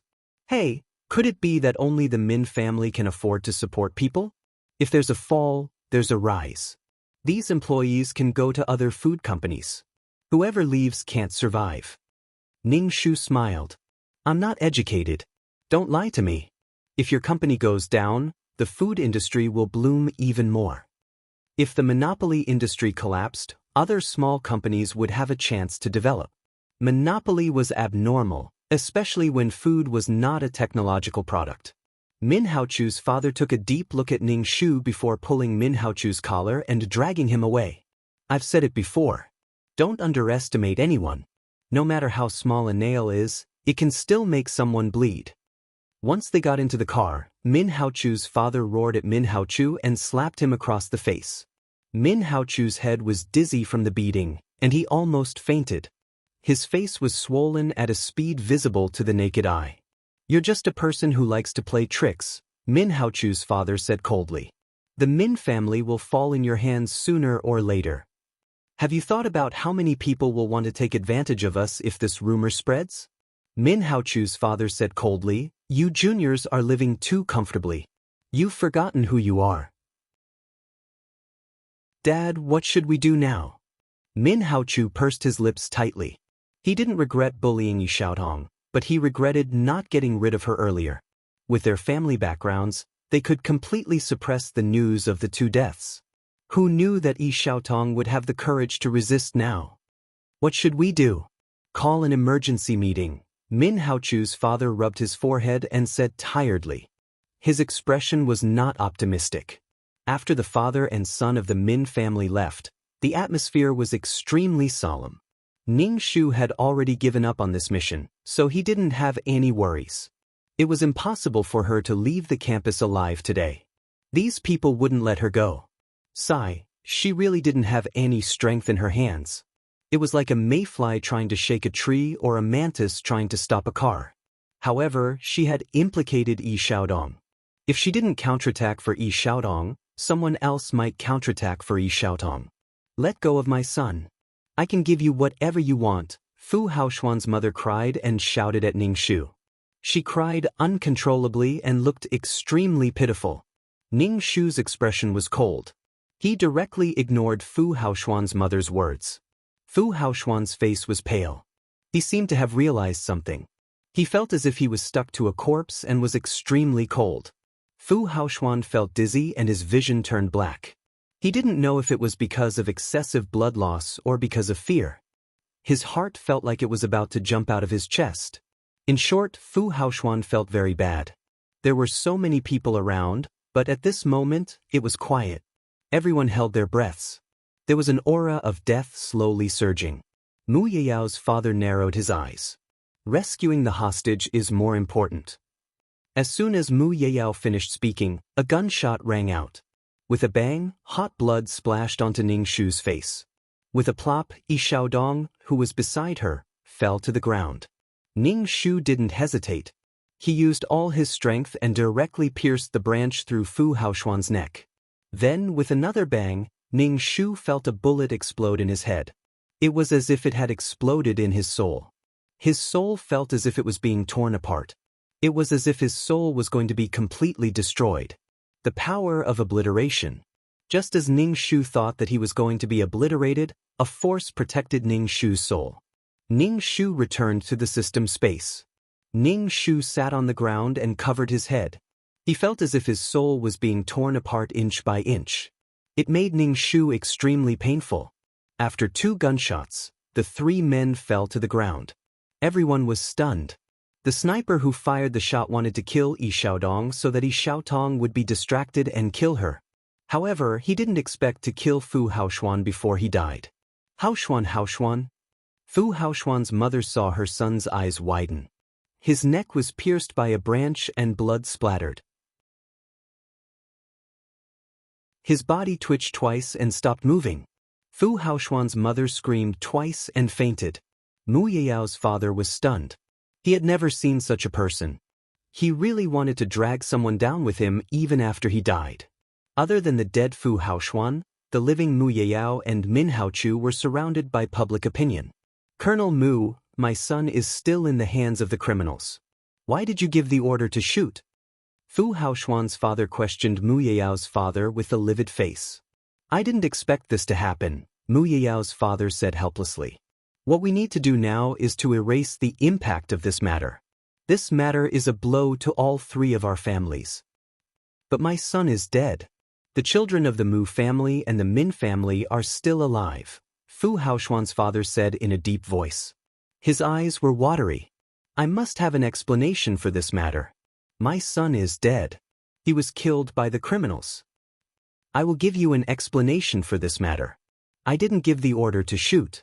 I said that I would try my best to save the hostages. I don't know which sniper accidentally fired his pistol, so he had no choice but to shoot again.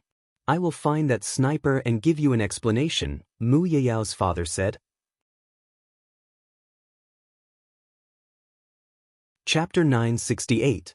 Beat Haoxuan's father heard that Colonel Mu had only found a sniper to brush him off. He was simply shirking responsibility.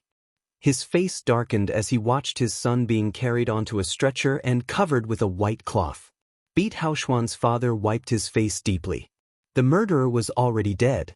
Now, Beat Haoxuan's father had no way to vent his anger. Was he going to whip the corpse? Colonel Mu got into the off-road vehicle and rubbed his forehead. Bring Mu Yao back to the old house. Colonel Mu went back and beat his son half to death. He immediately sent Mu Yao to the army to prevent him from being attacked by public opinion. However, this matter was too big. The heir of the O family was dead. This kind of news could not be suppressed. It was the age of the internet. The slightest news would cause an uproar on the internet. Min Haochu was punished 100 times. His father walked into the room with a computer and placed it in front of Min Haochu. Look. Min Haochu's heart trembled. When he saw the scene of a stretcher being carried on the computer, Min Haochu had a bad feeling in his heart. He asked in a trembling voice, "Who is dead?" "The O family's kid is dead. You should know who killed him, right?" Min Haochu's father said. "Now, the internet is going crazy. Our company's products contain corpse oil. It can't be suppressed. The immediate effect is that the number of sellers who receive goods from the company has decreased by 10%, Min Haochu's father said. If you cause trouble, you have to have the ability to deal with it. The most terrifying thing is not a vicious person. The most terrifying thing is a person who is not afraid of death. Perhaps someone who is not afraid of death will tie a bomb to the company and we will be finished." Min Haochu's father sneered. "It seems that your life has been too comfortable. You people have no scruples. This time, the company will definitely be hit hard." "Dad." Min Haochu's face was pale. His best friend was right in front of him. This impact was very big. If he was the one who was kidnapped, he would be dead. The aristocratic incident fermented. Many videos were circulating on the internet. The rich controlled 80% of the wealth and resources of society, while ordinary people were the bottom of the entire society. There was no lack of people who hated the rich. This matter was like a tsunami on the internet, especially when people sympathized with the weak. They were a pair of orphans, and the younger brother was a fool. This made people sympathize with them even more. Everyone joined forces to suppress the high and mighty people. That was very refreshing. Not only was it to fight for justice, but it was also to vent the anger in their hearts. Because of this, Colonel Mu was reprimanded by his superiors. They said that Mu Yeyao lacked the integrity and sense of responsibility of a soldier. With such a casual sentence, Mu Yeyao's political path would not be so easy. There might be a gap in the Mu family from Mu Yeyao's generation. The Mu clan could only give up on Mu Yeyao and turn to nurture others. They could not hang themselves on Mu Yeyao. The Mu family had lost a child with a bright future, and the O family had lost a child. The Min family's food sales had dropped by 40%. 40% was a lot of money. Even if the Min family went to an authoritative organization to test their food, even if the food was qualified and the certificate was placed in front of the public would not believe it. Sometimes, people believed in what they thought, and 3 people would make a tiger out of it. Ning Shu returned to the system space for a long time before he recovered. The feeling of his soul being torn apart was too painful. It was really unbearable. Sai failed. 2,333 sighed. Ning Shu shrugged. Failed. Sai, your attitude was too strong. If you showed weakness, there might be a way. 2,333 said. Ning Shu rolled his eyes. What's the use of showing weakness? I will definitely be pushed into a bucket of feces and eat a stomach full of shit. Why don't you do the mission? Those people don't have any compassion for the fairer sex at all. If they did, the client wouldn't have encountered such a thing. Ning Shu shrugged. They did not treat me as an equal. If a rat kept squawking at you, would you just let it go? Ning Shu said helplessly. Moreover, there were so many people. She could not win at all. Resistance would only lead to more cruel suppression. 2 people died, and only 1 person was dragged down with them. It was not worth it. What do we do now? Start over? Ning Shu asked. Let's look at your overall data first. If it is qualified, spend some merit points or faith to pass. Number, 2333 Name, Ning Shu, Advanced Mission Taker.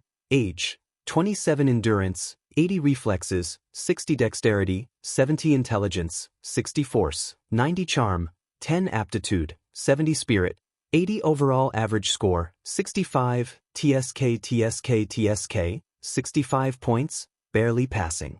2333 was a little speechless. Your charm is too low. Every attribute has a corresponding characteristic. Charm is not only pleasing to the eyes, it is also a kind of personality charm. It can make people feel close to you and let down their guard. 2,333 said. All attributes must be added together. These attributes are like a wooden bucket.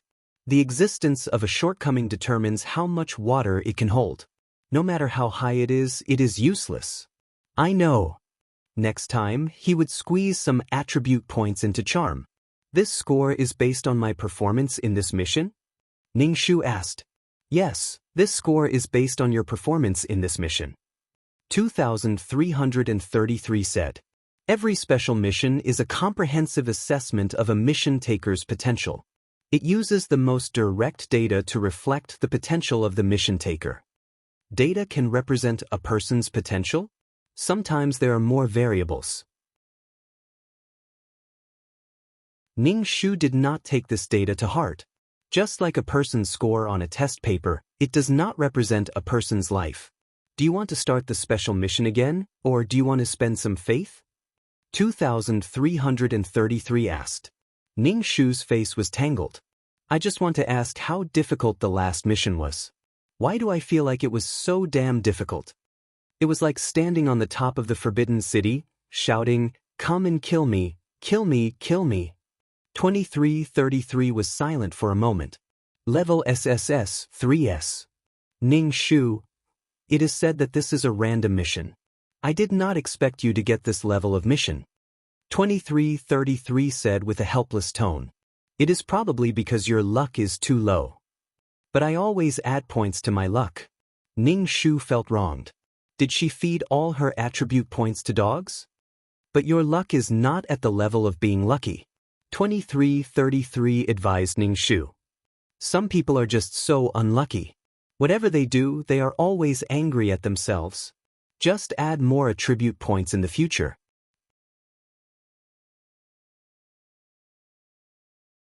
Chapter 969. Are you saying that I have a bad character?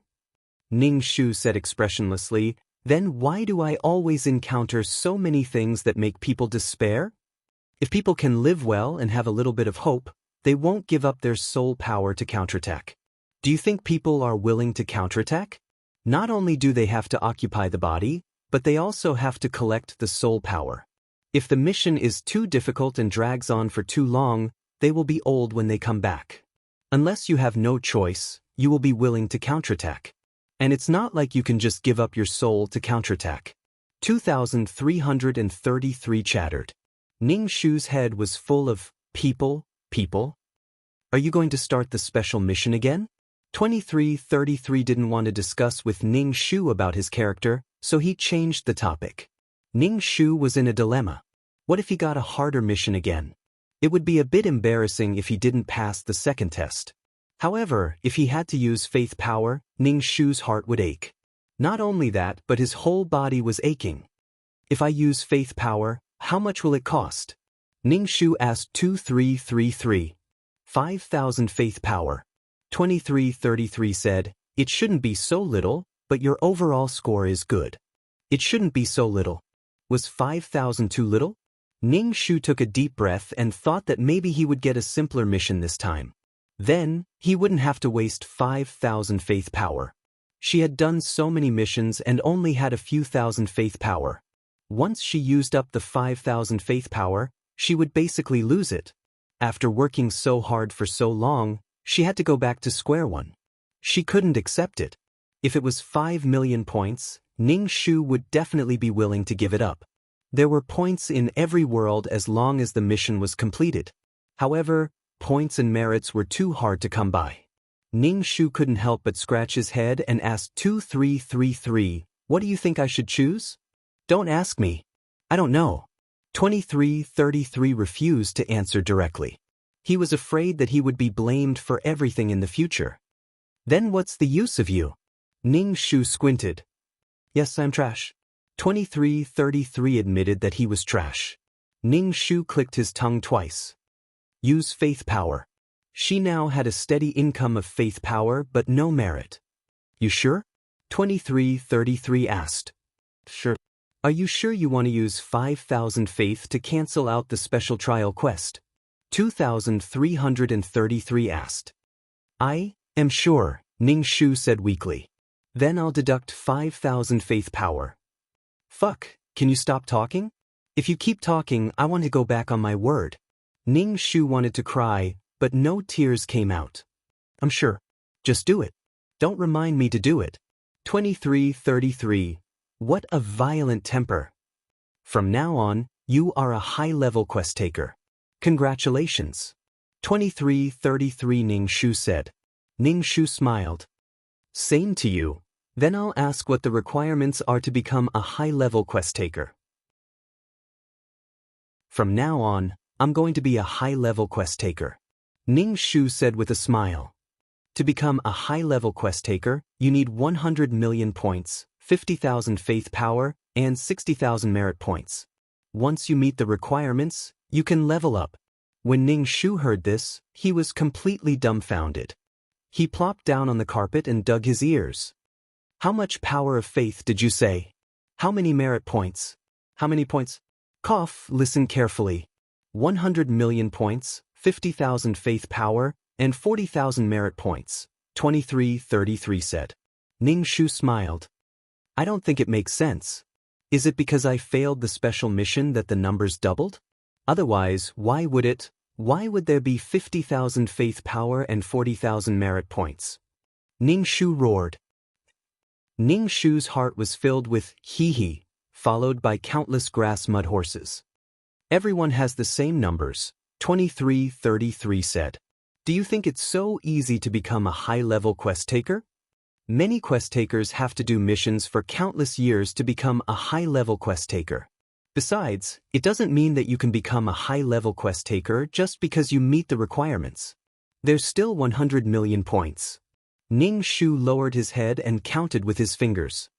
1, 10, 100, 1,000, 10,000, 100,000, 100,000, 100,000, 100,000, 100,000, 100,000, 100,000, 100 million, 100 million, 100 million points, 100 million points, 20 million points, and 80 million points divided by 3 million points. Just for points alone, I'll have to do nearly 30 missions. The time for one mission is about 3 to 5 years. So, just for points alone, I'll have to do missions for hundreds of years. Other than points, there's also faith power and merit points. Not every world can get merit points. 40,000 merit points. What the fuck? Ning Shu said that he didn't know how to calculate anymore. The numbers he calculated made him feel depressed. Moreover, not every mission would be successful. There was a chance of failure. If he failed, he would lose the amulet. Buying the amulet would cost him merit points. Ning Shu squatted in the corner. He couldn't face such a cruel reality. Don't worry about the numbers. The most important thing for us now is to build the world. As long as there's a world, you won't be easily erased. Even if you do something against the rules, at most you'll be punished. It won't threaten your life, 2333 Ning Shu said calmly. Ning Shu nodded. I know. However, Ning Shu was still in a bad mood. He was going to go to the restaurant in the virtual space to have a meal. Then, he would go to the trading hall to see if there was any news about the world's origin. Ning Shu had not encountered the world's origin in so many worlds. He didn't know when he would encounter the world's origin. However, if he knew about the world's origin, he probably wouldn't have anything precious to exchange for it. Ning Shu first went to the restaurant and ordered a table of dishes to eat slowly. After eating, he went to the trading hall. However, there were also many good things in the trading hall. Ning Shu also bought some small things and some more obscure books. There was still no news about the world's origin in the trading hall. Ning Shu felt that such a precious thing was unlikely to exist. Many people didn't even know what the world's origin was. Ning Shu also didn't know what it was. He only knew a name. He had never seen it before. Ning Shu, who had become a high-level mission enforcer, was going to the black market to take a look. Now, she was qualified. The black market was a gray trading chain. Moreover, safety was not guaranteed. What made Ning Shu unhappy was that to enter the black market, she had to draw out a trace of the soul's origin as a record. It was also a guarantee. Chapter 970. Soul origin was more precious than soul power. When he heard that he was going to extract soul origin, Ning Shu turned around and left. The soul was the foundation, and soul origin was the root of the soul. Ning Shu didn't want to lose his soul origin. If he lost it now, what would he use to make up for it in the future? Ning Shu was still afraid that others might take his soul origin and harm him. If soul power could be devoured, then soul origin could be devoured as well. He didn't know who built this black market. It was standing in the virtual space without being destroyed. Ning Shu didn't find any information about world origin in the trading hall, so he planned to go to some shops to ask. Ning Shu entered the shop and casually bought some small items and props. She then asked the shop owner if there was any world origin. When the shop owner heard about world origin, he smiled and said, "Dear, we are a small business. We don't have world origin. Dear, you can go to the trading hall and ask. If not, you can go to the space above and ask." The shop owner Ning Shu said, "Thank you." Ning Shu smiled and left the shop. Ning Shu sighed and asked 2333, "Where do you think there will be world origin?" "I don't know. World origin exists in different ways. Maybe it's a tree, maybe it's a divine artifact, maybe it's a lake, maybe it's a rock. Not every world can give birth to an additional world origin. A plane will first develop the power of the origin it needs. Perhaps it will give birth to an additional world origin. Some planes will not give birth to a world origin as long as they satisfy their needs. Some planes will. So whether or not you can encounter such a thing depends entirely on luck. You're lucky. Ning Shu was speechless. What a despairing truth. Ning Shu was too lazy to wander around the virtual space.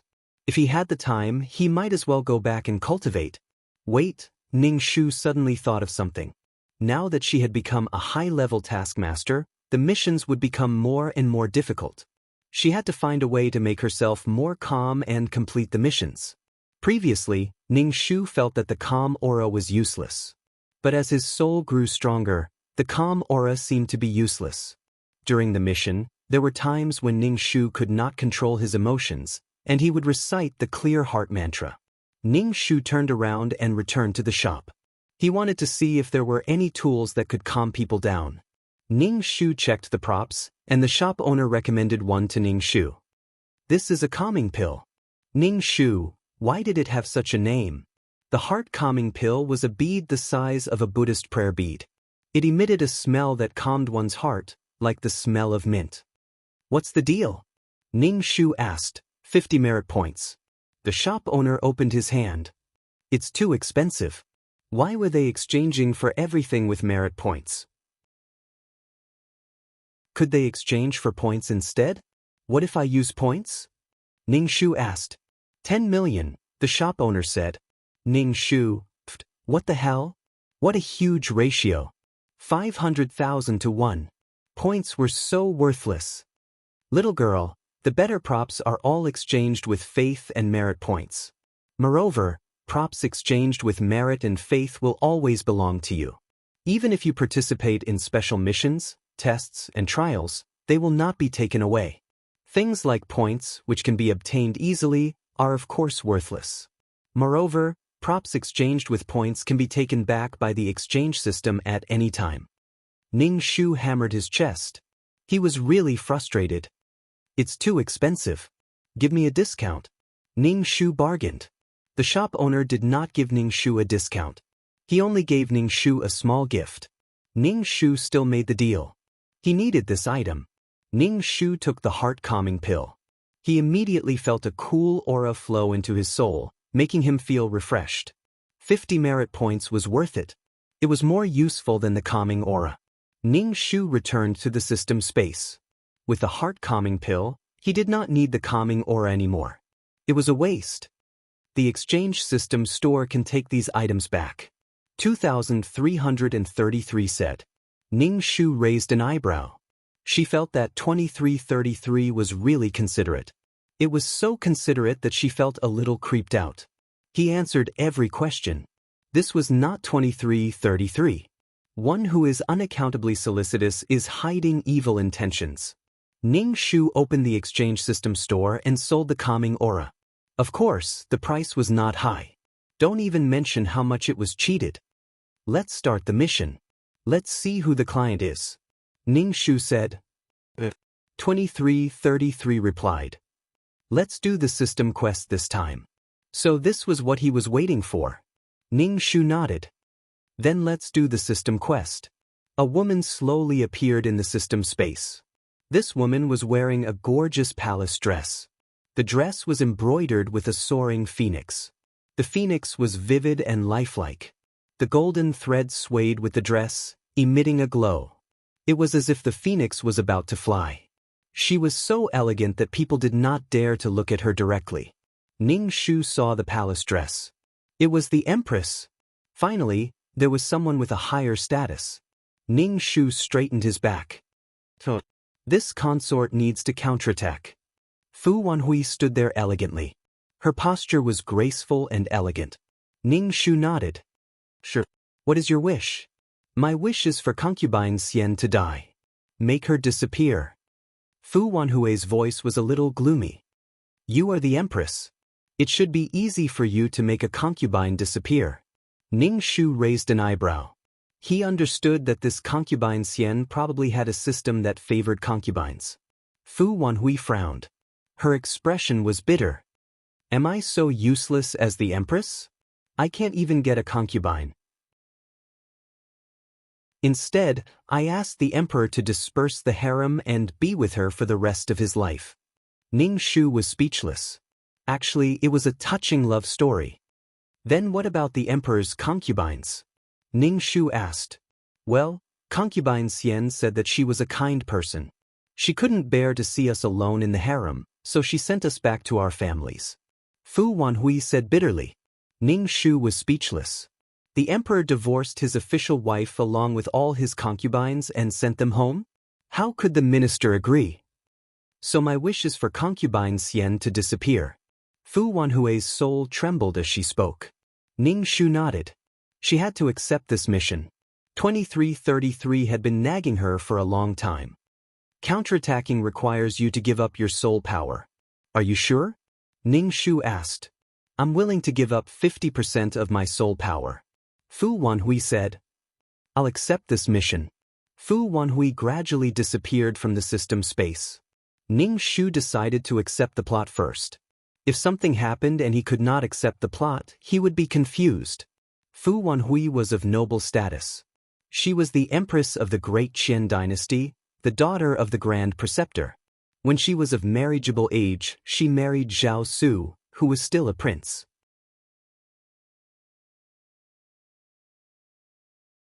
Chapter 971. Later, Zhao Su became the emperor, and Fu Wanhui naturally became the mother of the country. Fu Wanhui's life was to manage the harem for the emperor, not be jealous, not fight for favor, give birth to an heir, and suppress the concubines when she had nothing to do. However, there was a variable, and that was concubine Xian. This concubine Xian was not concubine Xian from the beginning, but a concubine in the cold palace. Moreover, she was a concubine who had never seen the emperor's face before. She was a beauty who had just entered the palace and was given the title of Talented Lady. Talented Lady was only the 9th rank, the lowest beauty. She carelessly offended the concubine. The concubine directly sent her to the cold palace. A modern white-collar worker, Zhou Ningning, transmigrated into the body of this cold palace concubine. When she woke up, she was bound to the favored concubine system. The purpose of the favored concubine system was to let her gain the emperor's favor. Every once in a while, a mission would be issued, such as a chance encounter with the emperor. If the female lead completed it, there would be a reward. For example, a graceful waist. The favored concubine system issued a mission, and Zhou Ningning had to complete it. Zhou Ningning quite liked this game. She was a white-collar worker and did not love the emperor at all. She only treated the emperor as her boss. With the help of the system, Zhou Ningning walked to the peak of life. She was as beautiful as a fairy, and all the love in the harem was on her.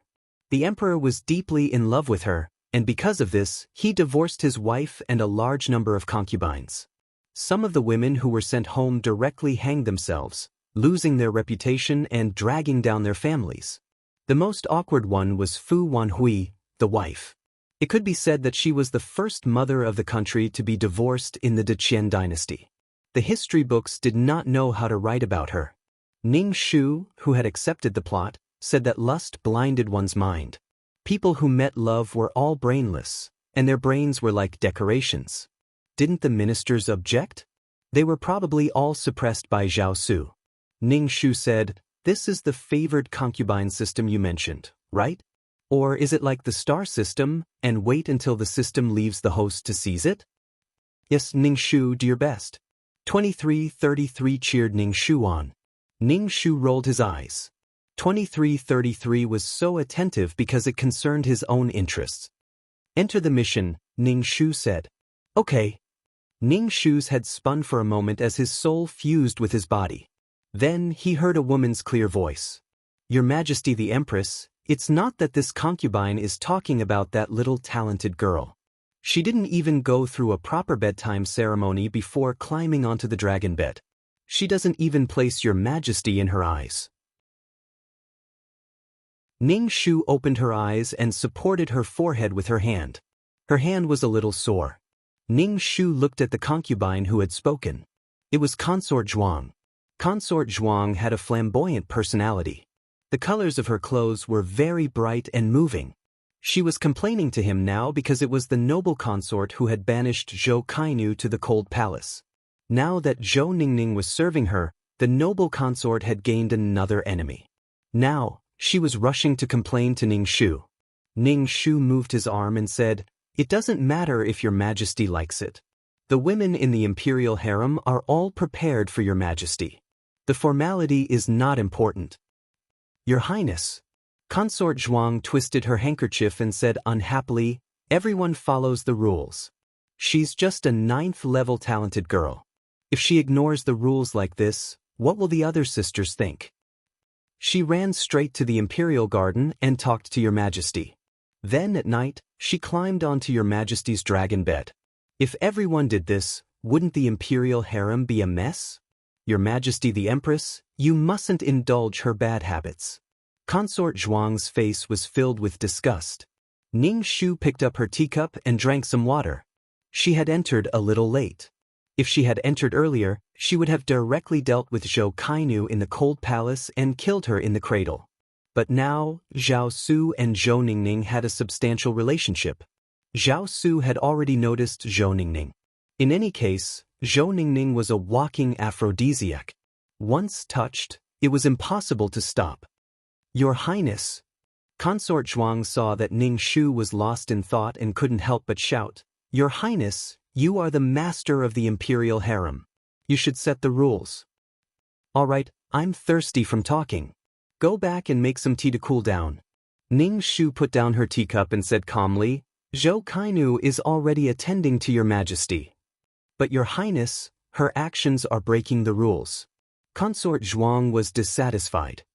"She's trying to seduce your Majesty." Ning Shu sneered, "The rules are up to your Majesty. What do you want? Do you want this consort to beat Zhou Kainu?" "Your Highness, this consort doesn't mean that. This consort just doesn't like how she looks down on you and all the sisters in the imperial harem." Consort Zhuang twisted her handkerchief. "All right, let's leave this matter at that. You should go back. Your Majesty can't bear to see the imperial harem not harmonious." Ning Shu waved her hand. "Your Majesty will feel uncomfortable if you target Zhou Kainu like this."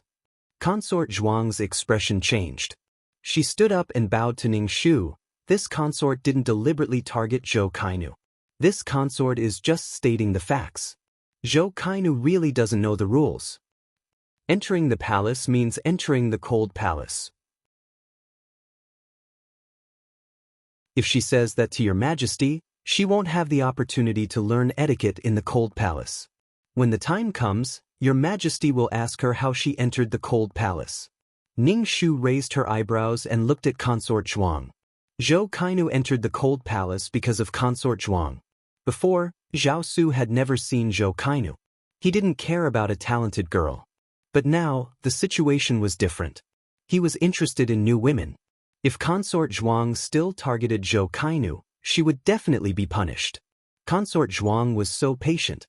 If his grandfather was a general, he wouldn't be able to survive in the imperial harem. Consort Zhuang was fine because Zhao Su was protecting her. Hearing Ning Shu's words, Consort Zhuang bowed. I understand. I'll be taking my leave now. After Consort Zhuang left, Ning Shu stretched his neck. His hair was tied up in a high bun, and with all the hair accessories, it was really heavy. Qiuling, you can serve breakfast now. Ning Shu's stomach was empty. A large group of concubines had just come to greet him, and Consort Zhuang had stayed behind to complain. He was starving. Qiuling asked a maid to bring in breakfast right away. The Empress's breakfast was quite sumptuous, and it filled the entire table. Although Ning Shu ate gracefully, he kept stuffing food into his stomach. A maid walked in. Ning Shu bowed and said, Your Majesty, Zhou Kainu is still in Xingla Palace. She hasn't come out yet. Xingla Palace was where the emperor slept, which meant that Zhou Ningning had been in his bedchamber the entire time. Ning Shu didn't say anything, so Qiuling dismissed the maid. Your Majesty, Zhou Kainu hasn't come to greet you, Qiuling said to Ning Shu. According to the rules, all the concubines who are in the bedchamber have to come to greet you. Ning Shu took a bite of a sesame roll and said indifferently, Maybe Zhou Kainu doesn't have suitable clothes to greet me. Qiuling, have the clothing department make a dress for Zhou Kainu and send it to Xingla Palace. You'll go there yourself. Yes. Qiuling bowed and left to carry out her task.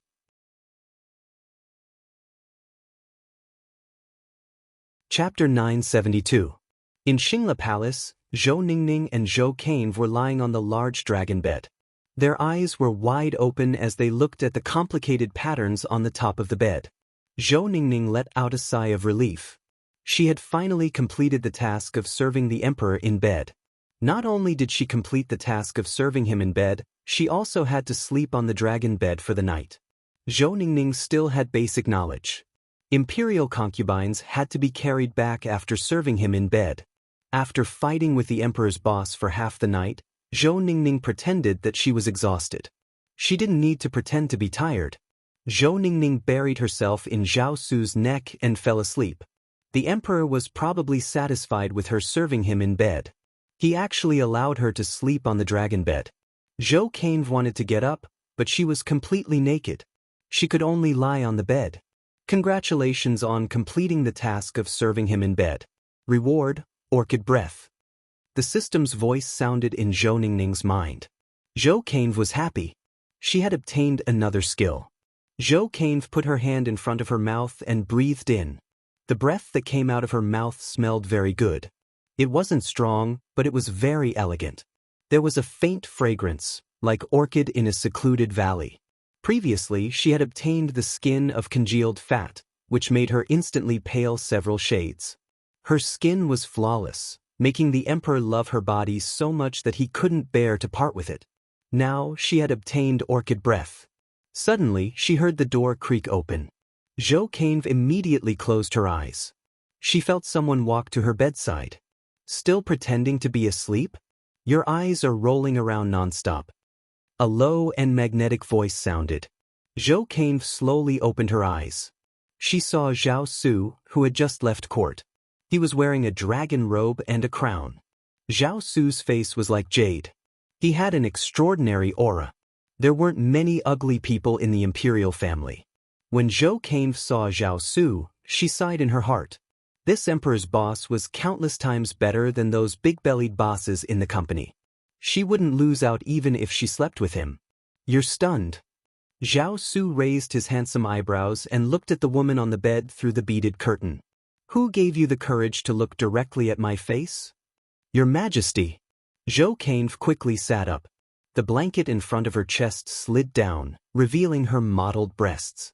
Her plump breasts bounced twice. Her snow-white skin had green and red marks that had been ravaged. Zhao Su's gaze deepened. Sensing Zhao Su's burning gaze, Zhou Kainv was startled and hurriedly pulled the blanket to cover her chest. Zhao Su sat by the bed and said in a teasing tone, Didn't we just see each other naked last night? Your Majesty! Zhou Kainv's hair slid down her neck, revealing her beautiful swan-like neck. It was slender and white like jade, contrasting with her ink-black hair and snow-white skin. Zhao Su reached out and placed his hand on Zhou Kainv's shoulder. His thumb moved slightly, rubbing against Zhou Kainv's smooth skin. Zhou Cave raised her head and looked pitifully at Zhao Su. Your Majesty, Chinxia's body hurts. Zhao Su smirked. Where does it hurt? Let me see. Your Majesty. Zhou Cave clutched the blanket tightly to cover her front, revealing her collarbone and arms, which made her look even sexier. New task. Leave the cold palace and ask His Majesty to arrange a bedchamber for you. The beloved concubine system rang out in Zhou Cave's head. Task reward, autumn water eyes, tender eyes. Zhou Cave chuckled inwardly. She was the emperor's woman now, and of course she wouldn't go back to the cold palace. That would only embarrass His Majesty. Therefore she was sure to get the autumn water eyes skill. Zhou Cave pursed her lips shyly. Zhao Su narrowed his eyes and stared at Zhou Cave. The atmosphere between them was so intimate that the air seemed to be getting hotter. Your Majesty, Qiuling of the Long Autumn Palace is here. Her Majesty the Empress sent her to deliver something. Eunuch Li, who was standing beside Zhao Su, walked in and bowed. Yes, Her Majesty. Zhao Su withdrew his hand from Zhou Cave's shoulder. Let her in. Qiuling walked into the hall with a tray. On the tray were neatly arranged clothes and some jewelry. Qiuling lowered her head and curtsied. Greetings, Your Majesty and Zhou Cave. Her Majesty the Empress sent me to deliver some clothes to Zhou Cave. That's very thoughtful of Her Majesty. Zhao Su nodded, then turned to Zhou Cave. Come with me to the Long Autumn Palace later and pay your respects to Her Majesty. Yes, I will. Zhou Cave nodded obediently. Both the Emperor and the Empress were her immediate superiors, and she would do her best to avoid offending them. Help her clean up, Zhao Su said to Qiuling, then left the bedchamber. Qiuling was only surprised for a moment before she replied, Yes, Your Majesty. Qiuling was a 4th-ranked official, while Zhou Cave was only a 9th-ranked talented lady. It would be a slap to the Empress's face if a maid served a 9th-ranked talented lady. However, it was the Emperor's order and Qiuling couldn't refuse. Qiuling carried the tray to the bed and put it on the head of the bed. Talented lady, please get out of bed. Only then did Zhou Cave lift the duvet and rise to her feet, revealing her mottled clothes. Qiuling glanced at her, then began to dress Zhou Cave. Task, get close to Her Majesty's official Qiuling and ask her about Her Majesty. Task reward, sounds of nature. The system issued another task. Sounds of nature? Did she have a beautiful voice when she sang or talked? Zhou Cave glanced at official Qiuling, who was bending over to tie her belt, and said, Sorry to trouble you, official Qiuling. You're welcome, official Qiuling. Since His Majesty has given me the order, I'll do my best, said official Qiuling politely. Zhou Cave could tell that she was only doing this because His Majesty had given her the order. No one was willing to serve her. Please have a seat, official Qiuling. I'll help you with your makeup, official Qiuling said to Zhou Cave after tying her belt. Zhou Cave sat down, feeling helpless. She was in such a low position that no one would pay her any attention even if she tried to get close to Her Majesty. Official Qiuling, I've never met Her Majesty before and I'm a little nervous. I'd like to ask if there's anything Her Majesty doesn't like. I don't want to upset Her Majesty when I meet her for the first time, Zhou Cave said earnestly. There's no need to be nervous, official Qiuling. Her Majesty is a very easygoing person. As long as you follow the rules, said official Qiuling. The look on Zhou Cave's face didn't change, but she was grumbling inwardly. This Her Majesty wasn't the type to let herself be taken advantage of. She was using this as an excuse to remind His Majesty that the imperial harem was a big workplace, but it was even more dangerous than a workplace. The loser would lose everything, including their lives. You failed the task of getting information about Her Majesty. You have 3 chances to fail.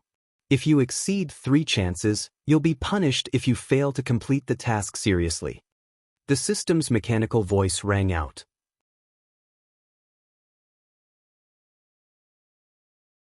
Chapter 973. It was the first time Zhou Cave had heard of a punishment and she couldn't help but frown. What the hell was a punishment for failure? It seemed that she would have to work harder from now on. Zhou Cave asked the system in her head, What kind of punishment are there? You'll know when the time comes. The system didn't say anything else after that. Alright, Canve. Maid Autumn looked at Zhou Canve in the mirror. She was so beautiful even when she was frowning. Her skin was flawless and she didn't need any makeup at all. Her eyebrows were as green as jade and her lips were as red as cinnabar. She was as beautiful as the morning sun even without any makeup. Zhou Canve had a bad feeling. Things were about to change in the imperial harem. Thank you, official Chiu, Zhou Canve said with a smile as she extended her slender fingers to touch her hair. Zhou Canve bowed to Maid Autumn, then left the palace to meet Ning Shu. Your Majesty, His Majesty and Zhou Canve are coming together, Ning Shu said after bowing. Ning Shu nodded and took a sip of the jasmine tea. Seeing that Qiuling looked like she wanted to say something, he asked, Is there anything else? Your Majesty, Zhou Canve is such a beauty. Her breath smells like orchids and her skin is as fair as snow. Zhou Canve frowned. Why didn't I notice her before? Qiuling couldn't remember what Zhou Canve looked like. She should have shocked everyone with her beauty. Help me with my makeup. His Majesty is coming. Ning Shu didn't mind Qiuling's praise of Zhou Canve. Yes, Your Majesty. Qiuling helped Ning Shu with his makeup. She looked as elegant as she could. Ning Shu felt like his neck was going to snap. Just make it simple. Your Highness, you have to bring out the grace and dignity of an empress, bring out the majesty of an empress.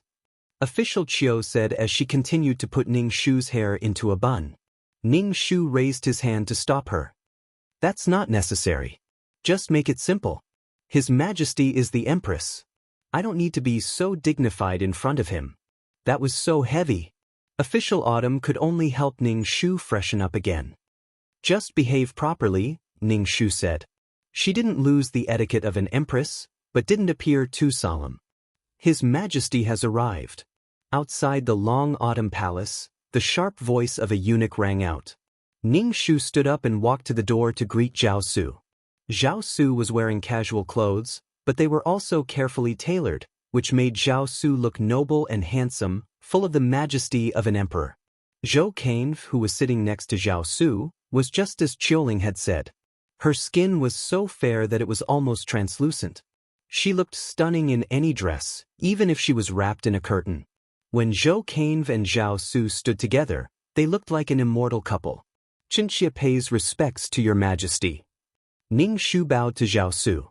This concubine pays her respects to the Empress. Zhou Canve bowed to Ning Shu right away, but she hadn't been fully trained in court etiquette, so her salute wasn't proper at all. Ning Shu glanced at Zhou Canve but didn't say anything. Zhao Su reached out to help Ning Shu up. Zitong, please rise. Zitong was the emperor's pet name for the empress, which meant husband and wife. Thank you, Your Majesty. Ning Shu stood up and asked, Why are you here, Your Majesty? I brought Zhou Canve here. Zhao Su cleared his throat awkwardly. I asked her to come and greet you. Ning Shu didn't seem to notice Zhou Canve until then. He turned to Zhou Canve. Zhou Canve, please rise. Thank you for your grace, Your Majesty. Zhou Canve rose to her feet. Her every movement was beautiful. Just as Zhou Canve stood up, a mechanical voice sounded in her head. Mission issued, suppress the Empress' arrogance. Mission time limit of half a year. Mission reward, fragrance and permanent fragrance. When Zhou Canve heard that the mission time limit was half a year, she sighed in relief. She was afraid that the system would make her go against the Empress now. She hadn't gained a firm foothold yet. If she went against her superior directly, she would die a horrible death. Any random reason or crime would be enough to make her unable to make a comeback. Even if something happened, the emperor wouldn't protect her. One was married for many years, while the other was just a one-night stand. To be able to become the emperor, to be able to become the leader of a country, they all had their own strengths. Besides, there were so many beauties in the harem. One less wouldn't be a big deal. Many thoughts flashed through Zhou Canve's mind. This was the result of her many years of experience in the modern workplace. Zitong. Zhao Su sat on the chair and called out to Ning Shu. Ning Shu asked, Your Majesty, what's the matter? Now that Zhou Canve is a legitimate imperial concubine, she can't go to the cold palace anymore. Arrange a place for her to live. Zhao Su turned the thumb ring on his thumb. Cain's status is too low. Ning Shu nodded. Letting Zhou Cain live in the cold palace is indeed a grievance. The environment of Ingyue Palace's Yuqiong court is very good. The environment is quiet and elegant. The noble consort is the master of Ingyue Palace. The noble consort has a lively personality and will definitely get along well with Zhou Cain. When Zhou Cain heard that Ingyue Palace was the noble consort's territory, she immediately had a bad feeling. She couldn't help but glance at Ning Shu. She felt that the Empress was deliberately sending her into the hands of the noble consort.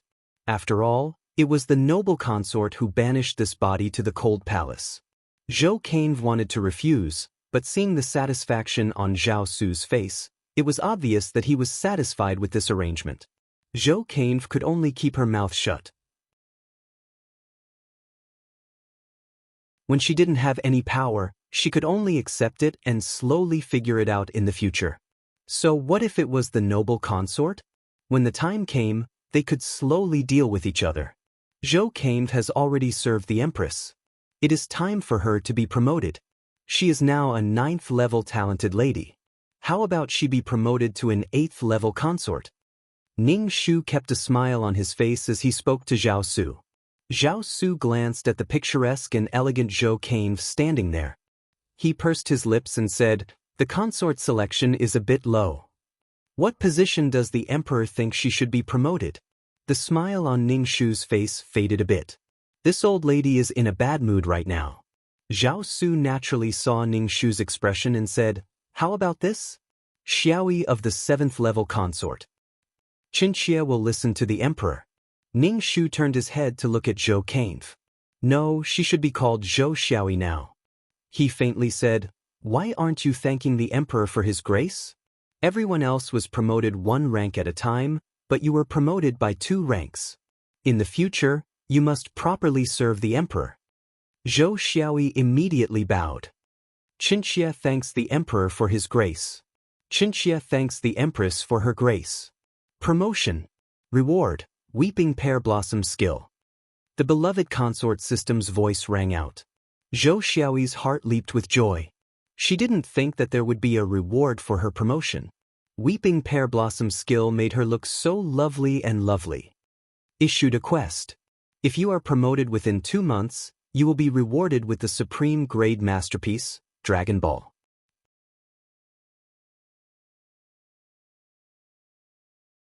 Chapter 974. Dragon Ball? Zhou Xiaoyi asked the system in her head, "What's a Dragon Ball?"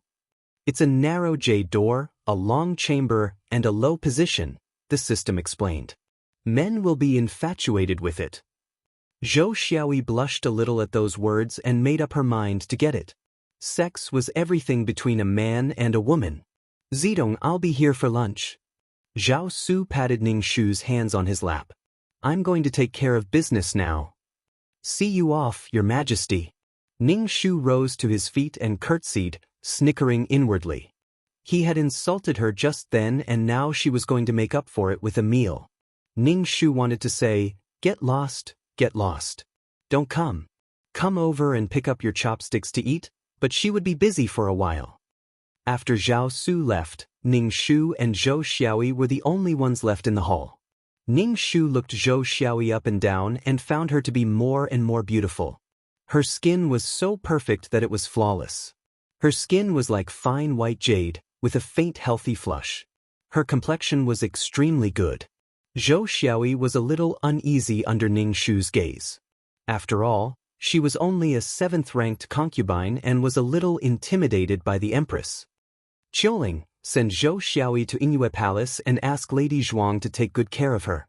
Ning Shu said to Qiuling, then said to Zhou Xiaoyi, "You must be tired after serving Her Majesty in bed last night.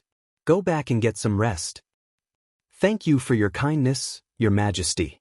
Zhou Xiaoyi bowed to Ning Shu. "I'll get an etiquette instructor to teach Zhou Xiaoyi the rules later," said Ning Shu. Zhou Xiaoyi looked embarrassed. Qiuling wanted to bow to people all the time and complained that she didn't do it well. "Yes." Ning Shu bowed, then turned to Zhou Xiaoyi. "Zhou Xiaoyi, please." Ning Shu stared at Zhou Xiaoyi's back. Just by looking at her back, she was so beautiful and elegant. Ning Shu clicked his tongue twice. Love begins with one's appearance, sinks into one's talent, and is loyal to one's character. The beloved concubine system first created the image of Zhou Ningning as a devastatingly beautiful celestial concubine. Everyone loved beauty, especially the emperor who was used to seeing beautiful women. He wanted her to be extraordinarily beautiful. However, what was the point of having beauty alone? She had to use all kinds of skills to support her. Tang and song poems, yuan and song songs, reciting poems, writing couplets, discussing the 100 schools of thought, discussing the Tao, zither, chess, calligraphy, and painting. She was proficient in all kinds of things, becoming a woman with thoughts and inner qualities. The female craftsmanship was exquisite, embroidering a flower to attract butterflies. The chef's skills instantly killed the imperial kitchen's chef. My sister is amazing. When the male lead saw this, he thought, oh my God, my woman is beautiful and talented. Her poems are sought after by scholars. I have so much face. She was able to respond to whatever he said. There were so many women in the harem, and the empress had the airs of an empress. She was afraid that she would lose the dignity of an empress. The other women were either hypocritical or stupid. Only by staying with this woman could his soul be released. This was love. However, love that did not experience life and death was not called love. Every time the male lead encountered any danger, the beloved concubine system would issue a mission for the female lead to rush forward like a martyr to block swords and knives for the male lead. When the male lead saw this, oh my, he was so touched. Which woman in this harem was willing to die for him? Which woman would risk her life for him when he was in danger? The women in the harem loved his status. They loved glory, splendor, wealth, and rank. Only this woman loved him as a person. From then on, the roots of love were deeply planted. It was enough to have this one person in this life. The other women were existences that obstructed their love. Ning Shu expressed that there was really nothing in this world that could not be tricked. Even the wise emperor was tricked into love. These wild systems were existences that seized the fate and laws of the plane. Zhao Su was the emperor, and the emperor called himself the son of heaven.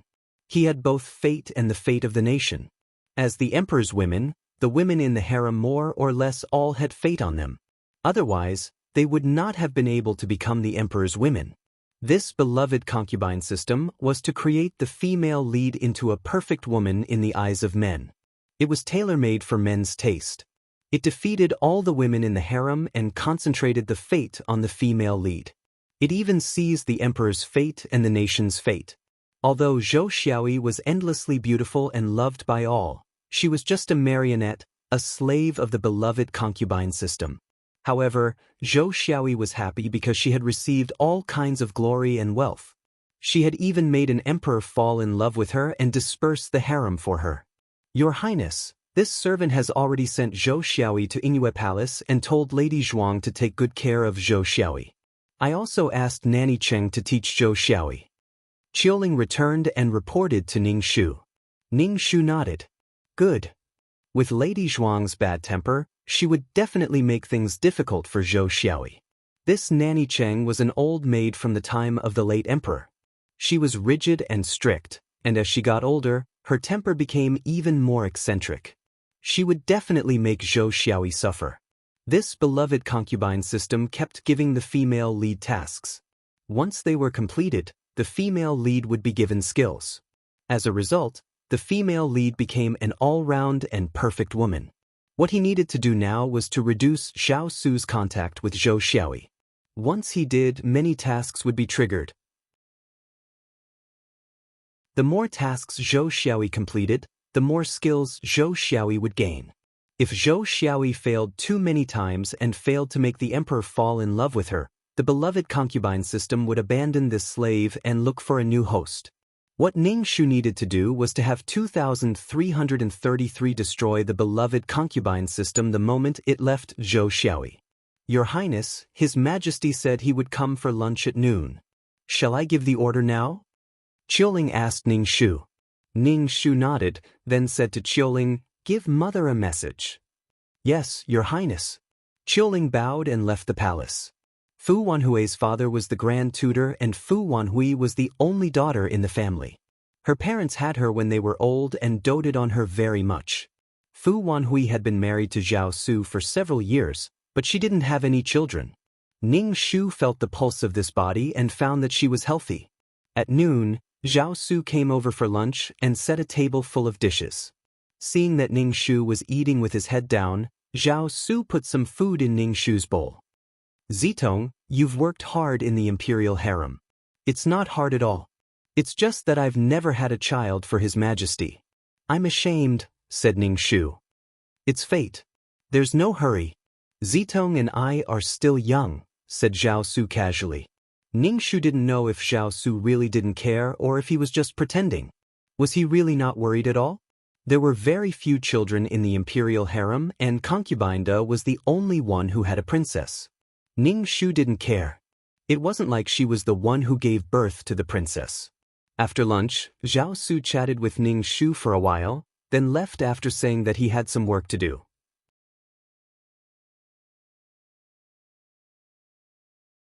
Chapter 975.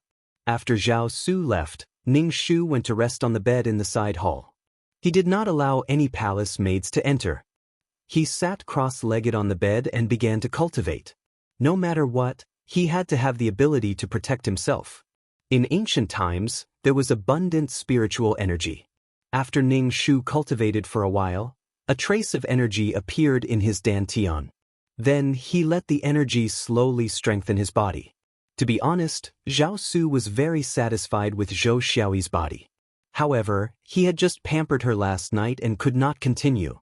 Since he could not pamper Zhou Xiaoyi, Zhao Su still went to Yingyue Palace. However, he did not go to find Zhou Xiaoyi. Instead, he went to see Zhuang Fei. However, when he passed by Yuqiong Court, he saw Zhou Xiaoyi sitting on the railing in the corridor. Zhou Xiaoyi had a simple hairstyle. Her fine black hair fell down. She was wearing plain clothes. Her slender jade hand held a fan of beauty. She lazily fanned herself and slightly raised her head to look at the sky. Her temperament was as beautiful as an orchid. She was like a fairy that had descended to the mortal world. Zhao Su narrowed his eyes and waved his hand to Eunuchly. Eunuchly understood. He glanced at Zhou Xiaoyi and went to tell Zhuang Fei that the emperor would not come. Zhao Su slowly walked towards Zhou Xiaoyi. He reached out and lifted Zhou Xiaoyi's hair to sniff it. Zhou Xiaoyi did not seem to notice Zhao Su's arrival. She lazily said, "Lianer, I'm thirsty. Pour me a cup of water." Zhao Su took the teacup from the palace maid and handed it to Zhou Xiaoyi.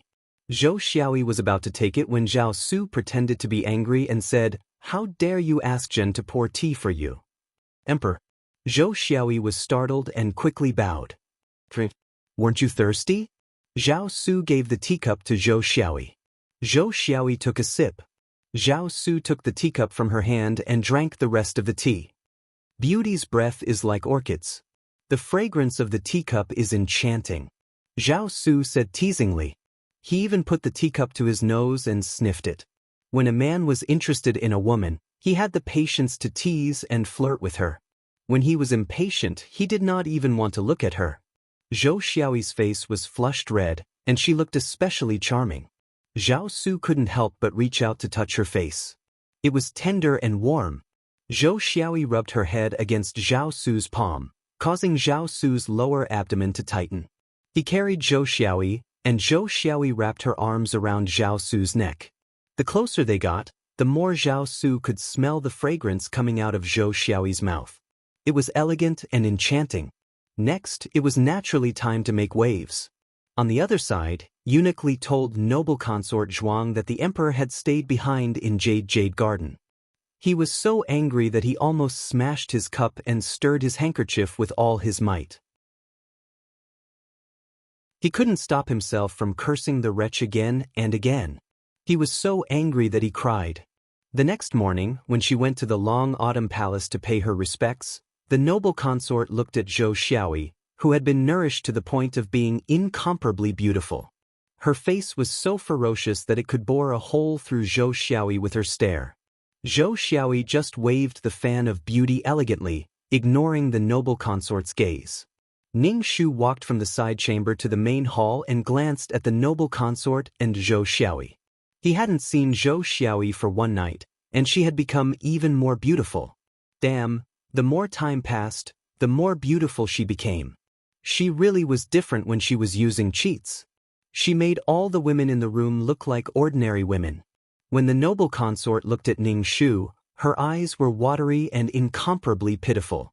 Ning Shu ignored the noble consort's gaze and looked at Zhou Xiaoyi. I heard that the emperor went to your jade garden yesterday? As soon as Ning Shu said this, the room of orioles and swallows immediately looked at Zhou Xiaoyi. Zhou Xiaoyi hurriedly stood up and bowed. Empress, Qinxia is just a small Xiaoyi. I can't decide or interfere with the emperor. The emperor wanted to go to her place. Should she kick him out? The empress was deliberately making hatred for her. There was no reason for her not to fight back. Besides, there was still a mission to suppress the empress' arrogance. If she completed it, she would be able to obtain the permanent body fragrance. Ning Shu's eyebrows jumped. Why didn't you stay in the room and model outside? Why would Xiao Su go to your jade garden? How could a man not know that a woman was seducing him? Of course he knew. He was just going with the flow. Besides, if a woman was so painstakingly trying to keep him, it meant that he was charming. Ning Shu said indifferently, Why are you so agitated? I was just asking to have the clerk record it down. Since you don't want to record it, then forget it. Serving in bed was not recorded. If Zhou Xiaoyi was pregnant this time, the records would not be able to be checked. This child would have no justification. Zhou Xiaoyi was stunned. She was secretly annoyed. She was too anxious. She really wanted that fragrant body. Her skin was now whiter than snow, and Xiao Su liked it very much. If she had a fragrant body, it would be even more perfect. Empress, please forgive me. Qinxia spoke without thinking. Please forgive me. Zhou Xiaoyi hurriedly bowed. In the future, she must be more cautious. Only when she had the strength could she bare her fangs. Ning Shu glanced at Zhou Xiaoyi. Your salute is still not standard. Aren't you learning the rules from Li Mama?